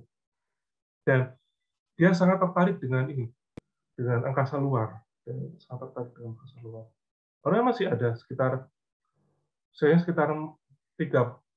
ke atas, 35 ke atas. Masih ada itu kalau misalkan teman-teman kita ingin ketemu dengan dia ya, mau kita berdiskusi kemudian bisa saya pertemukan dengan dia. Oh, ini Mas Duyanto berkomentar. Di acara Oprah Winfrey, Dr. Mac membawa beberapa orang saksi. Salah satunya sutradara film Ariel Phenomenon, Randall Nicholson. Ariel Phenomenon ini gimana maksudnya, Mas Dwi? Apakah sekolah Ariel itu atau Ariel yang lain? Ariel Phenomenon ini? Ya, itu kejadian yang di Zimbabwe, dibikin ya? Dokumenternya, barusan dirilis beberapa minggu yang lalu kalau tidak salah. Oh, iya. Terima kasih Kang Ferry. Nah, maka dari itu saya masukkan ke kategori dia extraordinary experiencer ya. Atau mungkin dia psychic talent. Mungkin extraordinary experience dan psychic talent ini agak sama. Tapi ya ini bisa difungsi. Ya, seperti tadi itu si Linda Napoli, ya Linda Cortel tadi itu juga dia masa kecilnya lihat mengalami poltergeist, ditampakin makhluk aneh. Sampai di usia yang 40 itu dia baru diambil kemudian UFO-nya berjalan ke jembatan.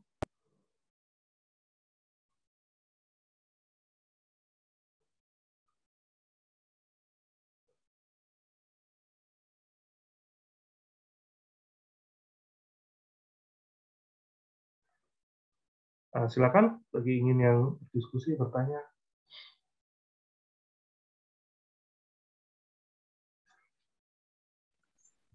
Halo. Halo Mas Nuh. Iya. Nah, ini saya cuma menanggapi ya. Iya. Itu tadi Mas Risa ya cerita tuh yang Bapak tadi, dia mengalami waktu yang hilang ya. Iya. Atau nggak, sebenarnya kan ya kita udah sering dengar ya kasus Iya. orang bertemu alien pasti ngalamin itu. Iya. Cuma bukan pertanyaan untuk dijawab ya, cuma saya jadi bertanya, kalau kayak gini apakah bisa masuk UFO itu bisa masuk kategori paranormal nggak ya kalau seperti ini ya? Iya. Itu Iya. bukan untuk pertanyaan Mas Reza, tapi pertanyaan kita semua gitu. Oh, Karena ini Mas saya Dino. bingung dengan lama-lama UFO ini. Ada orang yang pernah juga saya wawancarai. Namun nanti kalau misalkan dia masuk ke channel Beta UFO, hal ini sama dia tidak boleh disampaikan. Jadi pengalaman metafisiknya dia nggak bisa disampaikan secara video itu ya. Jadi hanya bisa dilihat di YouTube pengalamannya dia yang real. Dia berpendapat begini dalam rekaman dalam wawancara itu. Kan dia terakhir juga melihat UFO juga di Surabaya itu. Dia bilang gini, apa yang saya lihat itu metal ya, itu tidak transparan, itu bukan sesuatu yang goib transparan atau apa, itu memang sesuatu besi. Dia bilang ini besi. Nah, mungkin ini pendapat dia ya, mungkin UFO ini tidak bisa serta-merta dilihat dari dimensi lain. Tetapi orang-orang yang mengalami persinggungan dengan dimensi lain mungkin terbantu untuk semakin melihat UFO tadi. Jadi orang-orang yang ya anggaplah UFO ini sebuah objek yang solid. Gitu. Nah, yang dapat kesempatan lebih itu mungkin ya orang-orang seperti si saksi ini, yang ketika kecil dia tiba-tiba tuh mengeluarkan darah dari tubuhnya, gitu. Tapi dia tidak pernah kena penyakit dan nggak ada yang luka di dalam tubuhnya. Gitu. Ya teman-teman cuma berkata bahwa kamu jarang ke gereja, jarang ke gereja. Gitu. Terus sehingga ya di lain sisi dia juga seorang yang kayak pernah dilihat di makhluk halus macam itu. Nah kebetulan dia juga lihat UFO. Jadi mungkin chance-nya lebih besar kalau dia malah kejadian supernatural, mungkin chance-nya lebih besar. Nah cuman ya tadi saya juga bingung sih Mas. Malah yang saksi Surabaya itu berkata bahwa ini yang saya dengar ya, ini pasti demon, dia bilang. Ini pasti demon, dia bilang. Aliennya kayak demon, itu dia bilang.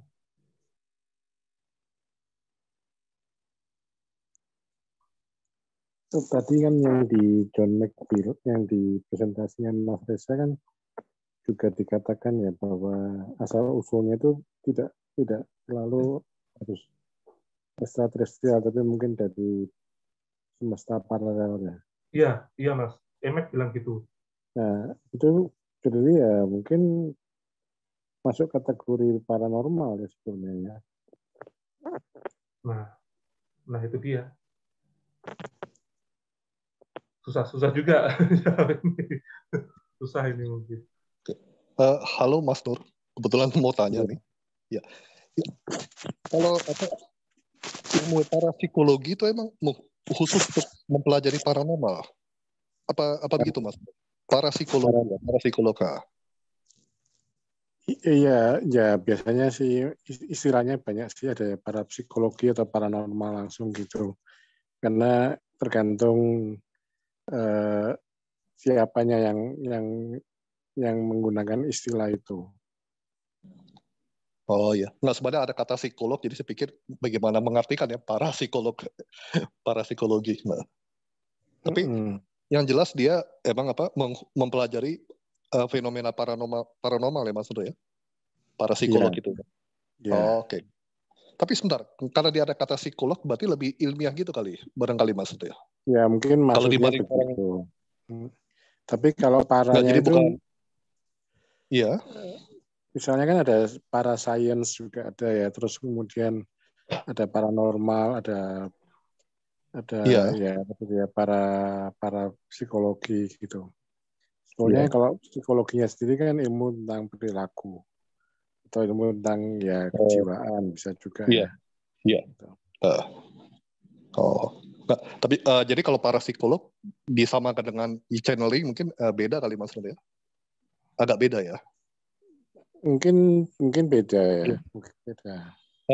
Nah sebenarnya Karena kalau dengan di para psikologi atau di paranormal investigasi itu biasanya yang secara ilmiah ya yang dilakukan itu yang pakai yang meneliti tentang ESP atau extrasensory perception. Oh iya.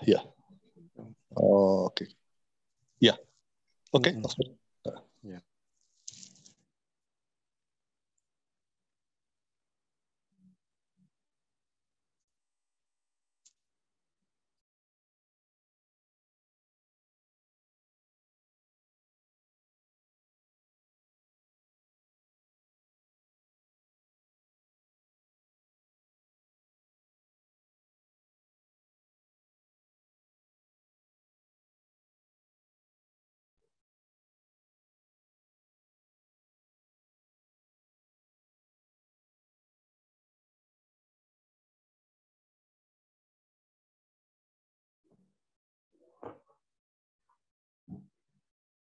Oke, silakan mungkin ada yang lain. Mungkin Mas Dwinanto ada cerita dari yang pernah Mas Dwi baca gitu tentang kasus-kasus yang dulu yang aneh.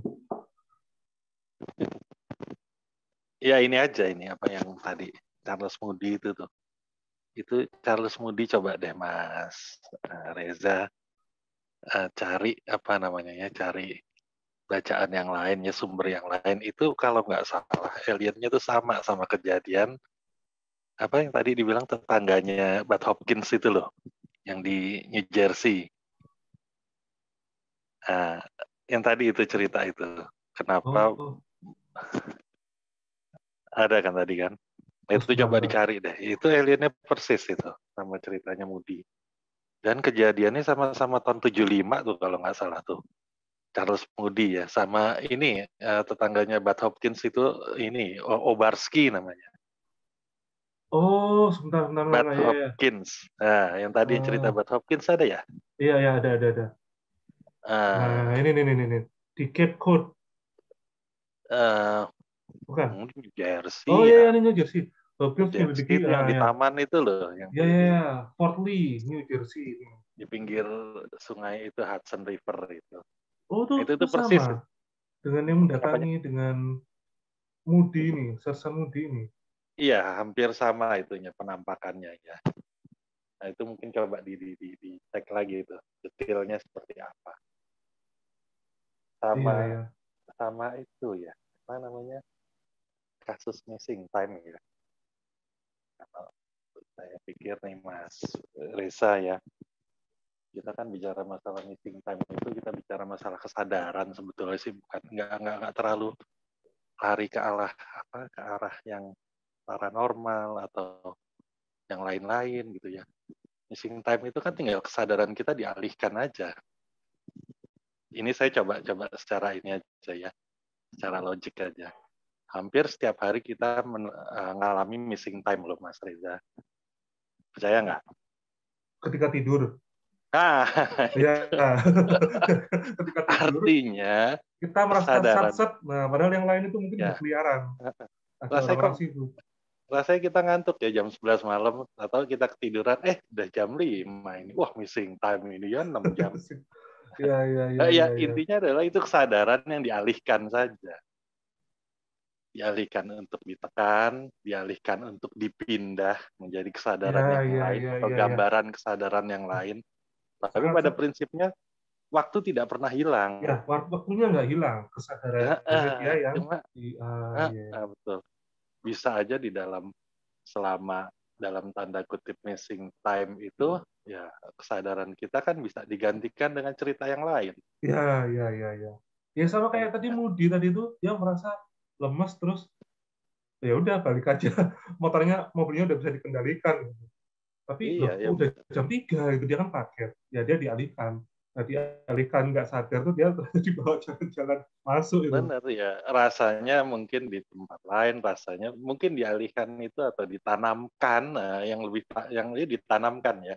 Iya. Sama ahli itu kayak Corbusier sama siapa itu yang mentalis itu ya, itu kan suka menanamkan Oh, sugesti. ini Romy Rafael. Ya itu kan sama sebetulnya. Kalau kita ditanamkan, kita lagi duduk terus ditanamkan lagi jalan-jalan ke Jakarta Fair gitu, bisa aja, Mas. Kan bisa. Ya, Besok paginya kita bisa cerita tadi malam apa habis dari Jakarta Fair. Apa iya orang kamu duduk terus? ya, Jadi intinya tuh nggak ada yang hilang, nggak ada yang paranormal. Pelakunya mungkin bisa paranormal tuh, tapi sifat itunya mungkin nggak paranormal ya, ya. sifat apa namanya? Waktunya nggak hilang, kitanya aja dialihkan, Kitanya ditanamkan alam sadar kesadaran kita. yang lain. Jadi kalau soal mengalihkan alam sadar kita mungkin bukan sesuatu yang paranormal karena seorang mentalis atau mungkin seorang hipnotis, seorang ahli hipnosis juga bisa melakukan itu kan. Ya, Tapi mungkin pelakunya, nah pelakunya saya nggak. iya. Jadi Yang Moody itu dia dibuat, jadi gini ya, saya pikir gini ya, kenapa kok dari membaca kasus Amano dengan si Moody ini, awal mereka itu lemas atau lumpuh sebagian itu karena dia mendengar suara denging. nah, ya. Jadi denging kemudian dia lumpuh. Ini si Moody itu dia mendengar denging kemudian dia lumpuh. Ya kan kalau Romy Rafael gini aja. Iya, mencetikkan jari. Apapun itu bisa gitu, bisa dijelaskan semuanya sepertinya. Bisa dengungan atau kalau MK Ultra itu apa sih dulu tuh istilahnya tuh yang remote viewer bukan ya? Bukan apa ya, saya lupa itu tuh yang bikin yang ngebentuk seorang jadi assassin itu. Jadi Mind control apa ya? Ya itu yang kayak gitu tahun-tahun zaman jebot dulu itu. Ya, yang kalau dia denger sirene apa gitu, dia udah ambil pistolnya nembak gitu. Jadi kayak kode tuh. Kayak Robert Kennedy itu kan seperti itu tuh ditembak gitu. Ada dengar suara sirene apa gitu kalau nggak salah tuh yang dia bergerak langsung nembak, ya itu salah satunya. Ini juga bisa seperti itu. Kalau Romy Rafael tidur gitu. Tapi pelakunya ya, pelakunya bisa manusia, ini, bisa extraordinary. Ya, tapi intinya waktu itu tetap ada dia, tetap ada, cuma kitanya dialihkan kesadaran.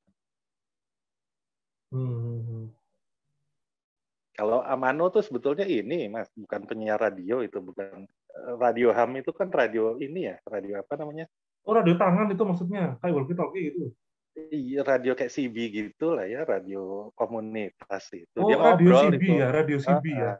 Oh, dia tuh nyari tempat, dia nyari tempat yang agak tinggi. Betul, karena tempat itu jernih suaranya. Ya, suaranya jernih. Dia ngobrol sama saudaranya dulu tuh. Oh, iya, saya kira. Habis itu ngobrol sama komunitasnya dia, nah itu kejadian. Saya kira tuh nama stasiun itu, Radio Ham itu. Bukan, ham itu ini deh, ada yang mungkin teman-teman ada yang tahu deh, kayak radio komunitas gitu. Saya kurang tua soalnya. Radio amatir lah. Radio amatir ya. Saya kira tuh stasiun dia mungkin penyiar radio kali ya. Saya terjemahkan saja. Makanya saya heran tuh, kok dia kerja di cari sinyal di tempat tinggi lah, bukannya stasiunnya mestinya udah ada sutetnya atau apanya itu. Dia ngobrol di mana sih tadi itu? Aduh, saya cuma ingat nama provinsinya itu Saitama. Dia pulang. Ya, betul. Ya itu.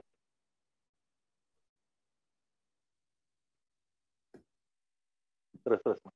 Nah, itu dia pulang, terus anaknya kok berbusa gitu mulutnya. Berbusa terus bengong. Dia panik, kenapa gitu. Terus ada sinar di dalam mobil itu ada sinar. Iya, di dalam interior itu. Iya, interiornya itu ada sinar. Udah dia juga tambah bingung gitu. Kenapa? Cuman yang saya belum dapat itu apakah dia saat itu berhenti di mobil? Apakah saat dia apakah saat itu dia berhenti di mobil atau dia tetap nyetir? Nah, kalau nyetir juga agak bingung juga kan. Kok saya Ketika nangkepnya berhenti itu ya? Dan berhenti berhenti ya itu, mestinya. ah, Karena makhluknya kan di depannya dia, maksudnya keluar ya, dari ya, perut.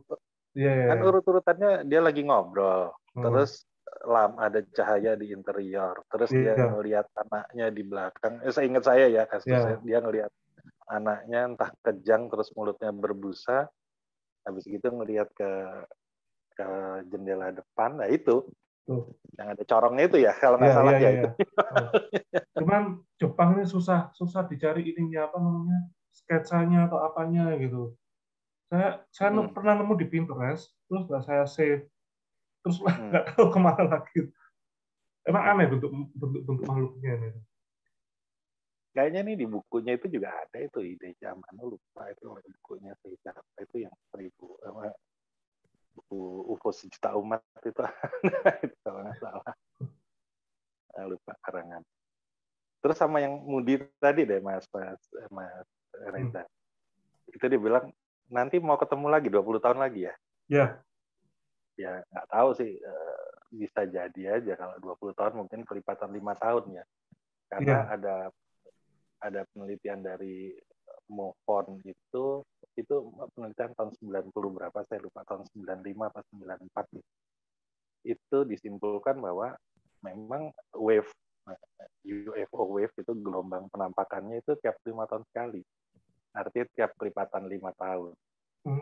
Mungkin pas lagi Charles Moody ini apa namanya ya ada penampakan Charles Moody ini mungkin pas wave tahun pertama mungkin ya bisa jadi nanti kelipatan keempatnya 20 tahun kemudian bisa jadi ya. Ada penelitiannya itu. Tiap 5 tahun ternyata betul.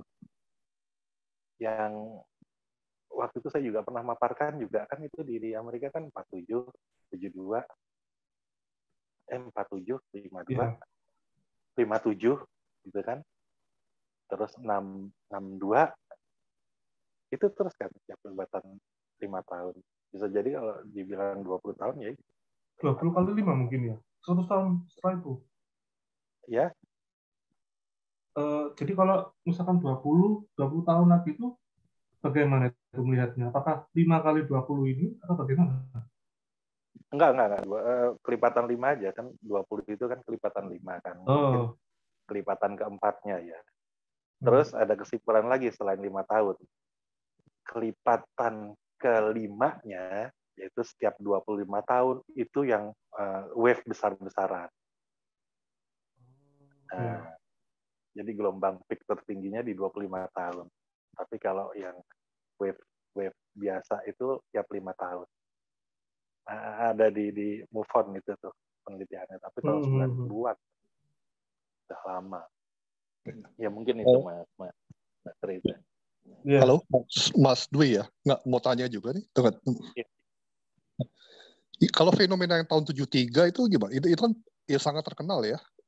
Apakah termasuk kelipatan itu ya? Oh sangat loh itu. Mungkin termasuk juga ya. Nggak tahu yang Moody itu tahun berapa. Kayaknya tahun 70-an kan? Iya. 78 kalau salah. 75 Mas, 75. Awal-awal. 75 ya. Iya. Mungkin masih sekitar itu ya. Karena kalau kita bilang wave itu kan wave harus diawali dan harus diakhiri kan. Nah di tengah-tengah itu peaknya. Bisa aja diawali setahun sebelumnya, diakhiri setahun sesudah itu. Bisa jadi terkait dengan yang 73 juga sih Mas Dino ya. Nah sebenarnya itu mas skenario ya. Jadi kadang-kadang saya nggak bisa pastiin lagi mana yang bisa dipegang. Apakah 5 tahun sekali atau berapa tahun sekali. Cuma yang kita bisa pasti tahun saat itu emang lagi rame-ramenya tuh. Kayak di Perancis kan tahun 54 ya yang terkenal ya kalau di Perancis. Di Kanada tahun 68, terus di Amerika ya tahun 73. Itu kan geser-geser aja tuh. Kalau Amerika kan di 52 tuh. Mungkin awalnya kali ya topiknya, tapi kan juga harus diakhiri juga biasanya tahun setelahnya apa gimana ya deket-deket 54 juga kan. Betul. 68 itu deket-deket 67 tuh.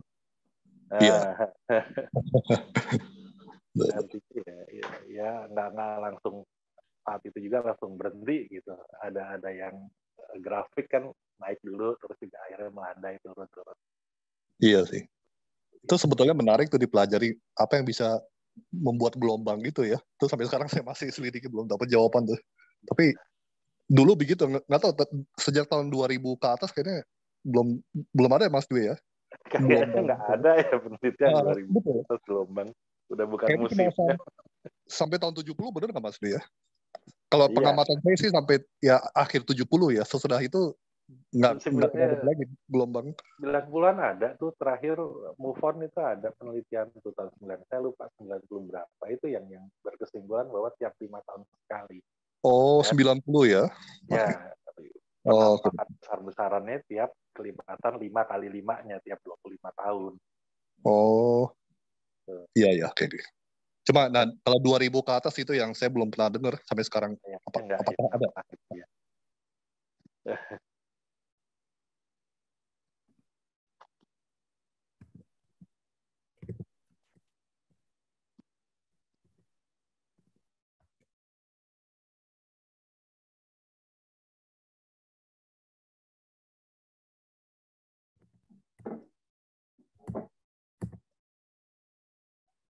Silakan mungkin ada yang ingin berdiskusi lagi terkait topik.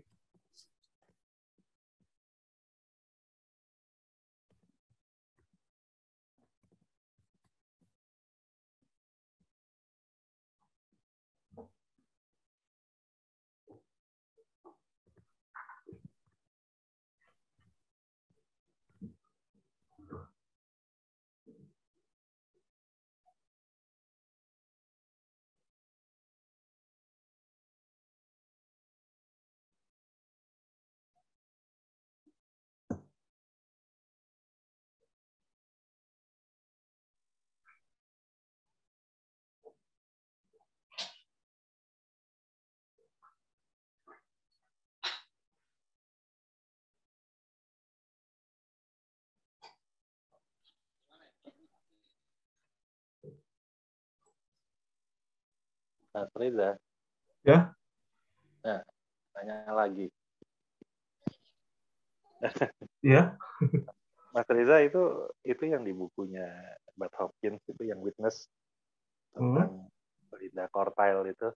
Ya. Itu kan Sekjen PBB-nya menghadiahkan helm penyelam laut dalam tuh.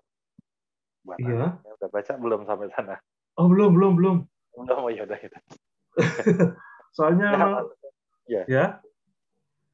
Enggak, saya mau tanya aja mungkin kalau Mas Reza udah mendalami kasus itu tuh ada hubungannya nggak dengan alien yang senang pakai helmet. Zaman dulu itu kan senangannya pakai helmet. Ya, pakai helm.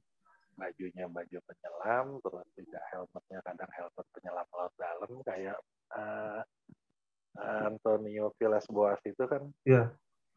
Yang aslinya loh ya. Kita jangan ngelihat dari buku cerita, jangan ngelihat dari internet ya. Aslinya Antonio Villas-Boas itu helmetnya helmet penyelam laut dalam loh, Mas. Ada hubungannya nggak? Itu aja penyesalannya. Soalnya ini Linda Cortile memang ingin saya bawakan yang bulan depan karena kasusnya menarik sih. Jadi dia ditakdirkan oleh alien. Ya. Dan anaknya jadi dekat dengan Pak Sekjen PBB itu. Gimana apakah si Sekjen ini jadi bulan-bulanan ya? Maksudnya diajak-ajak gitu? Kok nggak pernah denger ya tahun 90-an? Kayaknya easy going aja beritanya nggak ada. Ya itu kan harusnya efeknya ke tahun 90-an ya nggak ada berita apa-apa. Ya. Halo Mas Dwi. Iya Mas Nur. Ya nggak mengenai Sekjen PBB ya, saya juga pertanyakan karena betul sih biasa-biasa aja ya. Nggak ada beritanya loh. Kalau saya ingat saya sih di bukunya yang Witness itu Bud Hopkins nggak secara tegas ya mengatakan bahwa itu siapa Jarvis Queller ya. Oh enggak. Iya, kalau di internet justru malah mereka udah memastikan bahwa itu si Sekjen PBB itu. Nah ini saya lihat ada dua hal yang berbeda. Kalau dari buku nggak secara langsung loh disebut itu Sekjen PBB. Nggak pernah disebut kalau Witness. Iya. Nggak pernah disebut. Itu yang saya ingat waktu saya baca, kayaknya nggak disebut. Tapi berhubungan dengan PBB ya, cuma nggak disebut ya secara jelas bahwa itu sekjen. Betul. Oh iya, juga, jadi saya itu nemu artikel yang mana artikel ini itu membahas pertemuan para experiencer ini di sebuah rumah. Saya kok lupa rumahnya apa ya? Pondok. Jadi ada namanya Eni, nah, saya agak lupa ya. Jadi ini ada orang yang dulu kakeknya itu adalah seorang tentara yang melihat UFO dengan pesawatnya. Nah, kemudian dia kemudian si cucunya, si cewek ini menjadi kaya, kemudian mendirikan pondok. Kemudian di pondok itu suatu ketika itu hadir Linda Cortail, Barbara Lamb, kemudian satu lagi itu siapa ya? Saya lupa ya. Hopkins juga kalau nggak salah. Itu Hopkins. Pokoknya datang orang-orang kayak gini. Nah, waktu itu entah ini menjawab atau enggak ya. Jadi ketika pada kasus Linda Cortail itu kan lah uniknya di perkumpulan itu ya, sebentar, saya mundur dulu. Di perkumpulan itu ada seorang perempuan yang ketika dia melihat Linda Cortail dia ngomong, loh, aku tuh diabduksi bersama kamu gitu. Jadi ceweknya dua, terus di situ disebutkan juga cewek dua, cowoknya tiga, termasuk si sekjen ini. Gitu. Nah, kemudian kan aliennya kan main jodoh-jodohan nih. Ketika memilih si Javier ini, sebenarnya aku pilih karena dia terlalu logik katanya, terlalu logik, terus dia ada desire tertentu. Jadi selain karena dia orang yang masuk akal, maksudnya mungkin pragmatis ya, pragmatis, terus dia nggak ada desire tertentu gitu. Nah baru ya karena ini di salah satu sekjennya itu kasihan sih kasusnya Linda Cortail. Soalnya efeknya itu setelah abduction itu yang mengguncang hidupnya, kayak membuat dia tidak nyaman dalam banyak hal.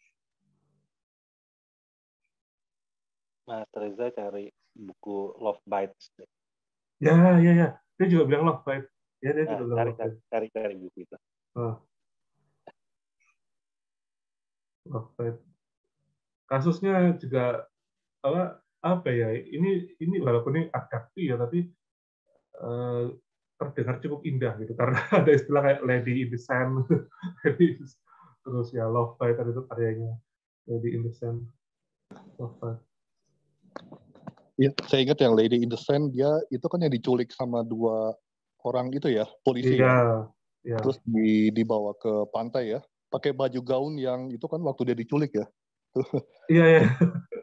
Cuma kalau nggak salah yang polisi ini salah satunya masuk rumah sakit jiwa ya, seingat saya. Yang namanya Dan atau Den ya namanya. Itu yang saya baca di buku ya. Kalau di buku kan lebih detail. Iya.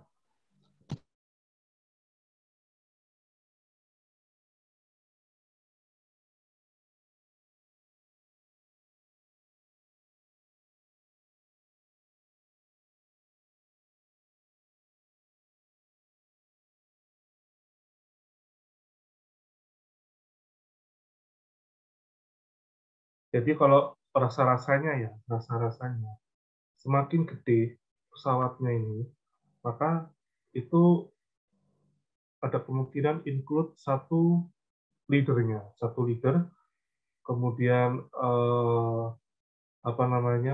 alien yang bagian apa kayak bagian pengangkut atau mungkin bagian baku hantamnya itu.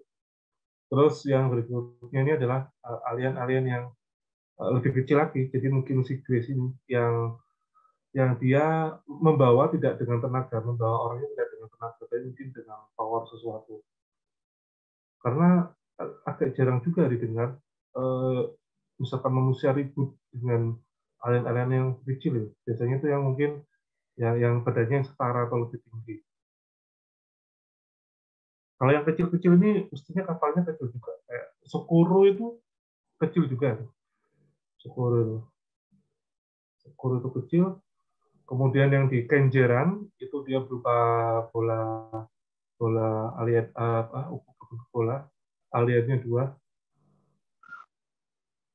Iya, rata-rata ada yang mendarat itu ada 2 macam sih. Satu yang isinya 1 peleton, Ya, satu rata-rata potong. bilang 1 peleton. Iya, jadi 1 regu sendiri itu. Nggak cuma 4-5, tapi ya pokoknya sekitar segitu ke atas lah. Sama satu lagi yang rata-rata cuma 2 sampai 3 tuh. Bentuknya juga lebih sporty mungkin ya, bentuk ini UFO-nya.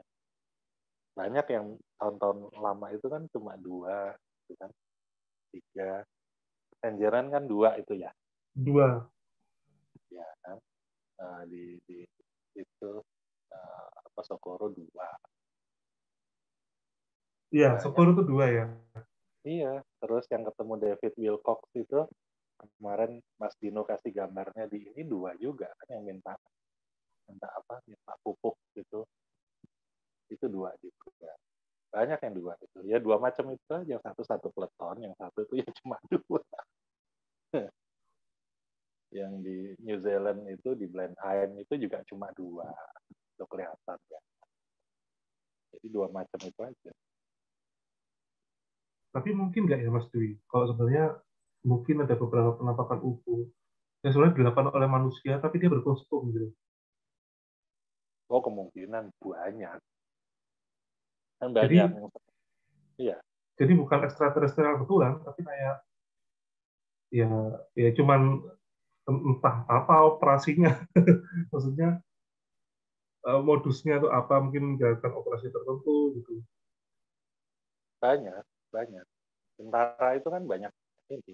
Tapi rata-rata pakai itu ya dulu tuh tahun-tahun 70 80-an itu tentara yang dikasih obat itu ya tadi obat-obat yang menghilangkan bikin fly, bikin menghilangkan kesadaran sehingga mereka berfantasi. Jadi itu ada itu Rendlesham Forest itu sampai ada salah satu artinya kan selama ini kan kita ngelihat Rendlesham Forest itu Jim Lannister, terus apalagi temannya itu yang ketemu, terus Colonel Carlos Saul, itu ada saksi-saksi yang lain yang mereka bersaksi bahwa setelah mereka diberi obat sehingga tidak sadarkan diri, mereka merasa di bawah turun ke underground. Di underground mereka melihat ada banyak UFO. Masa sih di Rendlesham itu undergroundnya ada UFO?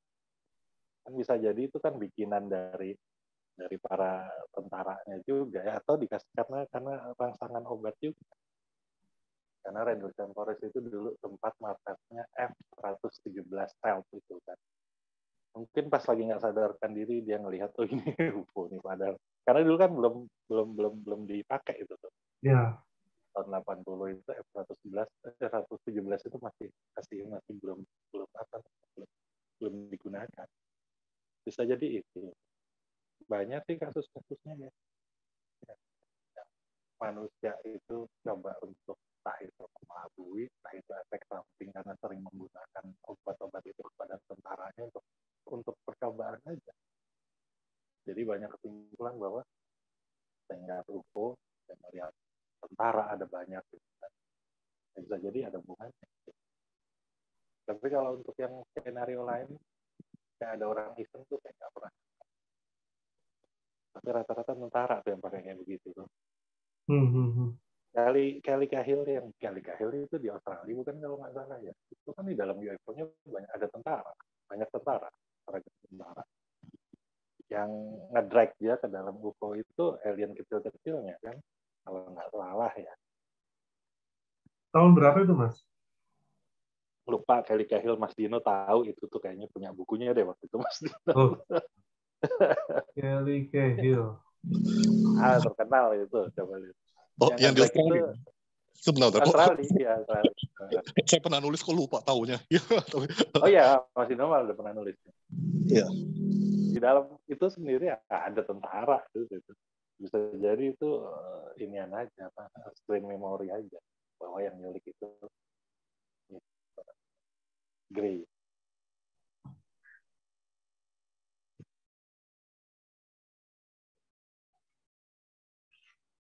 Oh, dia bikin buku juga ya ini ya. Apa saya salah orang?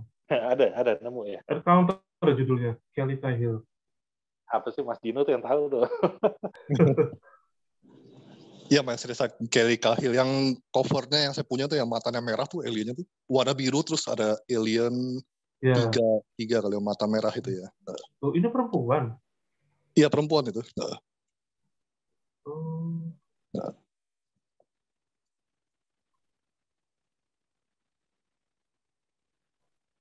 Seingat saya dia ngalamin apa kayak Black Helicopter apa. Nah ini loh Mas Reza. Ini sebenarnya menarik juga apa sisi lain dari Kelly Cahill. Dia kan di Australia. Iya. Kok mirip dengan yang di Amerika. Jadi saya pikir kalau orang bule kalau ngalamin UFO ya pasti kayak gitu, main in Black, telepon misterius, sama Black Helicopter gitu. Sedangkan tetangganya yang dekat Indonesia nggak ya sejauh yang setahu nggak ada seperti itu. Gitu loh. Jadi maksud saya kok kalau orang bule mau di Australia mau di Amerika kok ada kesamaan gitu cirinya, ciri fenomenanya.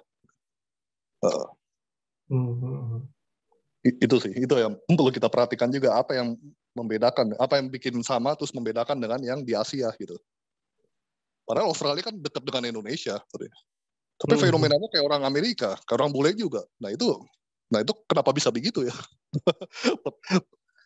Pembahasan yang menarik ini.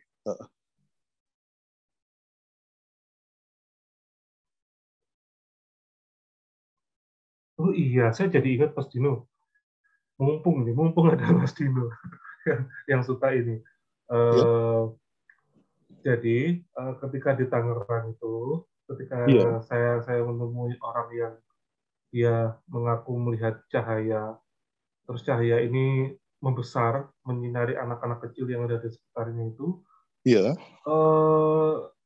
Dia ngaku dia melihatnya itu ada perumahan di sekitar danau, ya. Danaunya namanya Cipondo. Nah, Cipondo ya. Jadi ini Tangerang Kota, Danau Cipondo. Terus kemudian saya pulang dengan Gojek. Oh, sebentar, maaf. Sebelum saya pulang, dia cerita, sebelumnya saya juga pernah melihat itu, Mas, seperti UFO yang dia bilang itu. Jadi sebelum UFO yang bulat, dia ketika layangan, dia melihat bentuk UFO dia berbentuk seperti tabung. Nah, awalnya ya karena imajinasinya masih anak kecil, dia mengira itu satelit Palapa yang muncul di ini loh, mungkin di iklan pemerintahan ya. Dia bilang tuh satelitnya tuh seperti susu kental manis, kaleng kental susu kental manis itu. Dia bilang seperti itu. Nah, terus habis itu ketika dia gede, dia lihat yang UFO yang di dekat Danau Cipondo ini. Iya. Nah, kemudian saya kan pulang. Saya naik Gojek waktu itu. Terus ya Gojeknya itu, apain Mas di sini gitu. Ya saya bilang, oh saya ini ketemu orang untuk bikin buku saya gitu. Padahal enggak gitu kan. Kalau saya bilang ketemu wawancara alien itu kan dia mana? Pasti dia ketawa. Gitu. Nah, terus dia bilang gini, oh ya Cipondo itu memang agak angker tempat itu. Nah, terus ada lagi Mas yang lebih angker, namanya itu, aduh saya kok lupa ya. Ada kok Mas, sebentar Mas, saya cari dulu. Oh iya. Sebentar.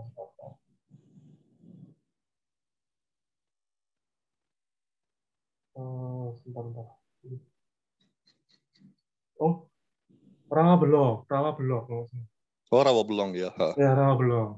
Ada lagi Mas yang lebih angker di situ, di Rawabelong gitu. Oh, gitu ya Pak. Gitu. Saya tanggapi kan. Terus iya di Rawabelong, terus dia cerita keangkerannya tempat itu. Nah, kemudian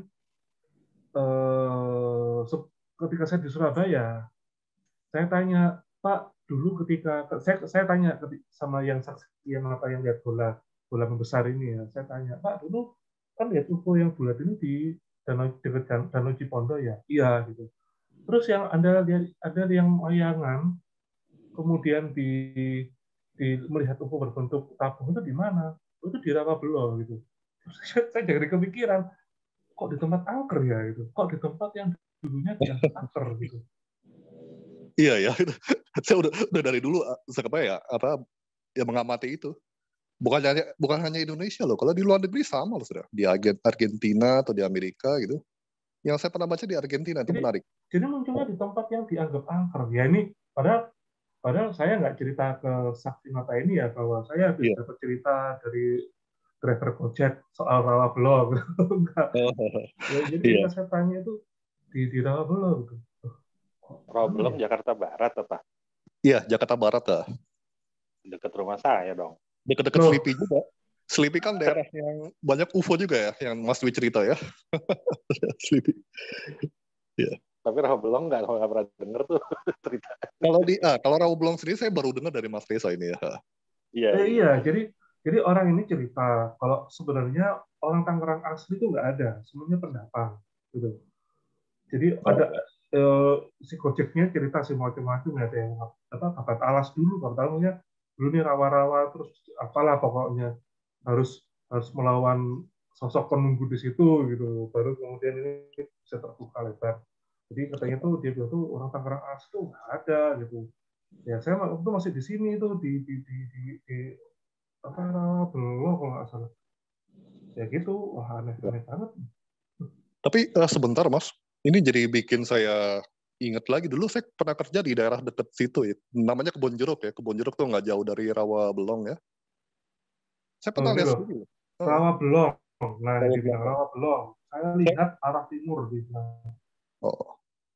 Saya kebiasaan bilang bilong Inggris ya, padahal belong ya. Memiliki Rawabelong. Iya, dulu saya pernah kerja di situ di Kebon Jeruk dekat Rawabelong itu. Nggak, saya jadi ingat nih. Malam-malam saya lihat ada apa kayak bintang ya, tapi kok jalannya dia bergerak pelan dan lama, jadi jelas itu objek ya. Terus security dia juga ngeliat sih. Coba waktu itu kita belum cepat simpulin ya apa itu UFO atau apa. Terus saya punya office boy juga, dia pernah bilang ngeliat yang sama juga. Jadi karena daerah itu ya kadang benar juga suka ada hal-hal seperti itu. Itu aneh sih. Ya, saya langsung jadi lepas dulu loh. Lu bilang kemunculannya sering ada di daerah angker. Yang dianggap angker lah ya. Yang dianggap ada mitos-mitosnya. Nah, di Amerika pernah kan waktu tahun 73 itu waktu masanya gelombang UFO di sana ya. Itu ada perempuan, dia malam-malam di jalan lewat kuburan ya. Terus dia lihat ada UFO. Terus dari UFO itu keluar anjing-anjing yang serem gitu deh di kuburan. Dari UFO keluar anjing? Iya, itu kesaksiannya terkenal juga. Itu lagi zamannya gelombang UFO ya, UFO Wave tahun 73 tuh. Dulu saya pernah cerita deh di grup ya, udah mungkin tahun lalu ya. Jadi itu maksudnya. Terus ya ada banyak deh anjingnya. Tapi yang jelas dia lihat UFO mendarat di kuburan deh. Nah, ini gimana kita mengartikannya nih kalau kayak gini nih. Itu masalahnya UFO Wave ya. Kalau bukan UFO Wave, mungkin kita bisa bilang dia mungkin menampakkan hantu atau apa. Tapi karena itu masanya lagi gelombang UFO, nah ini yang menarik.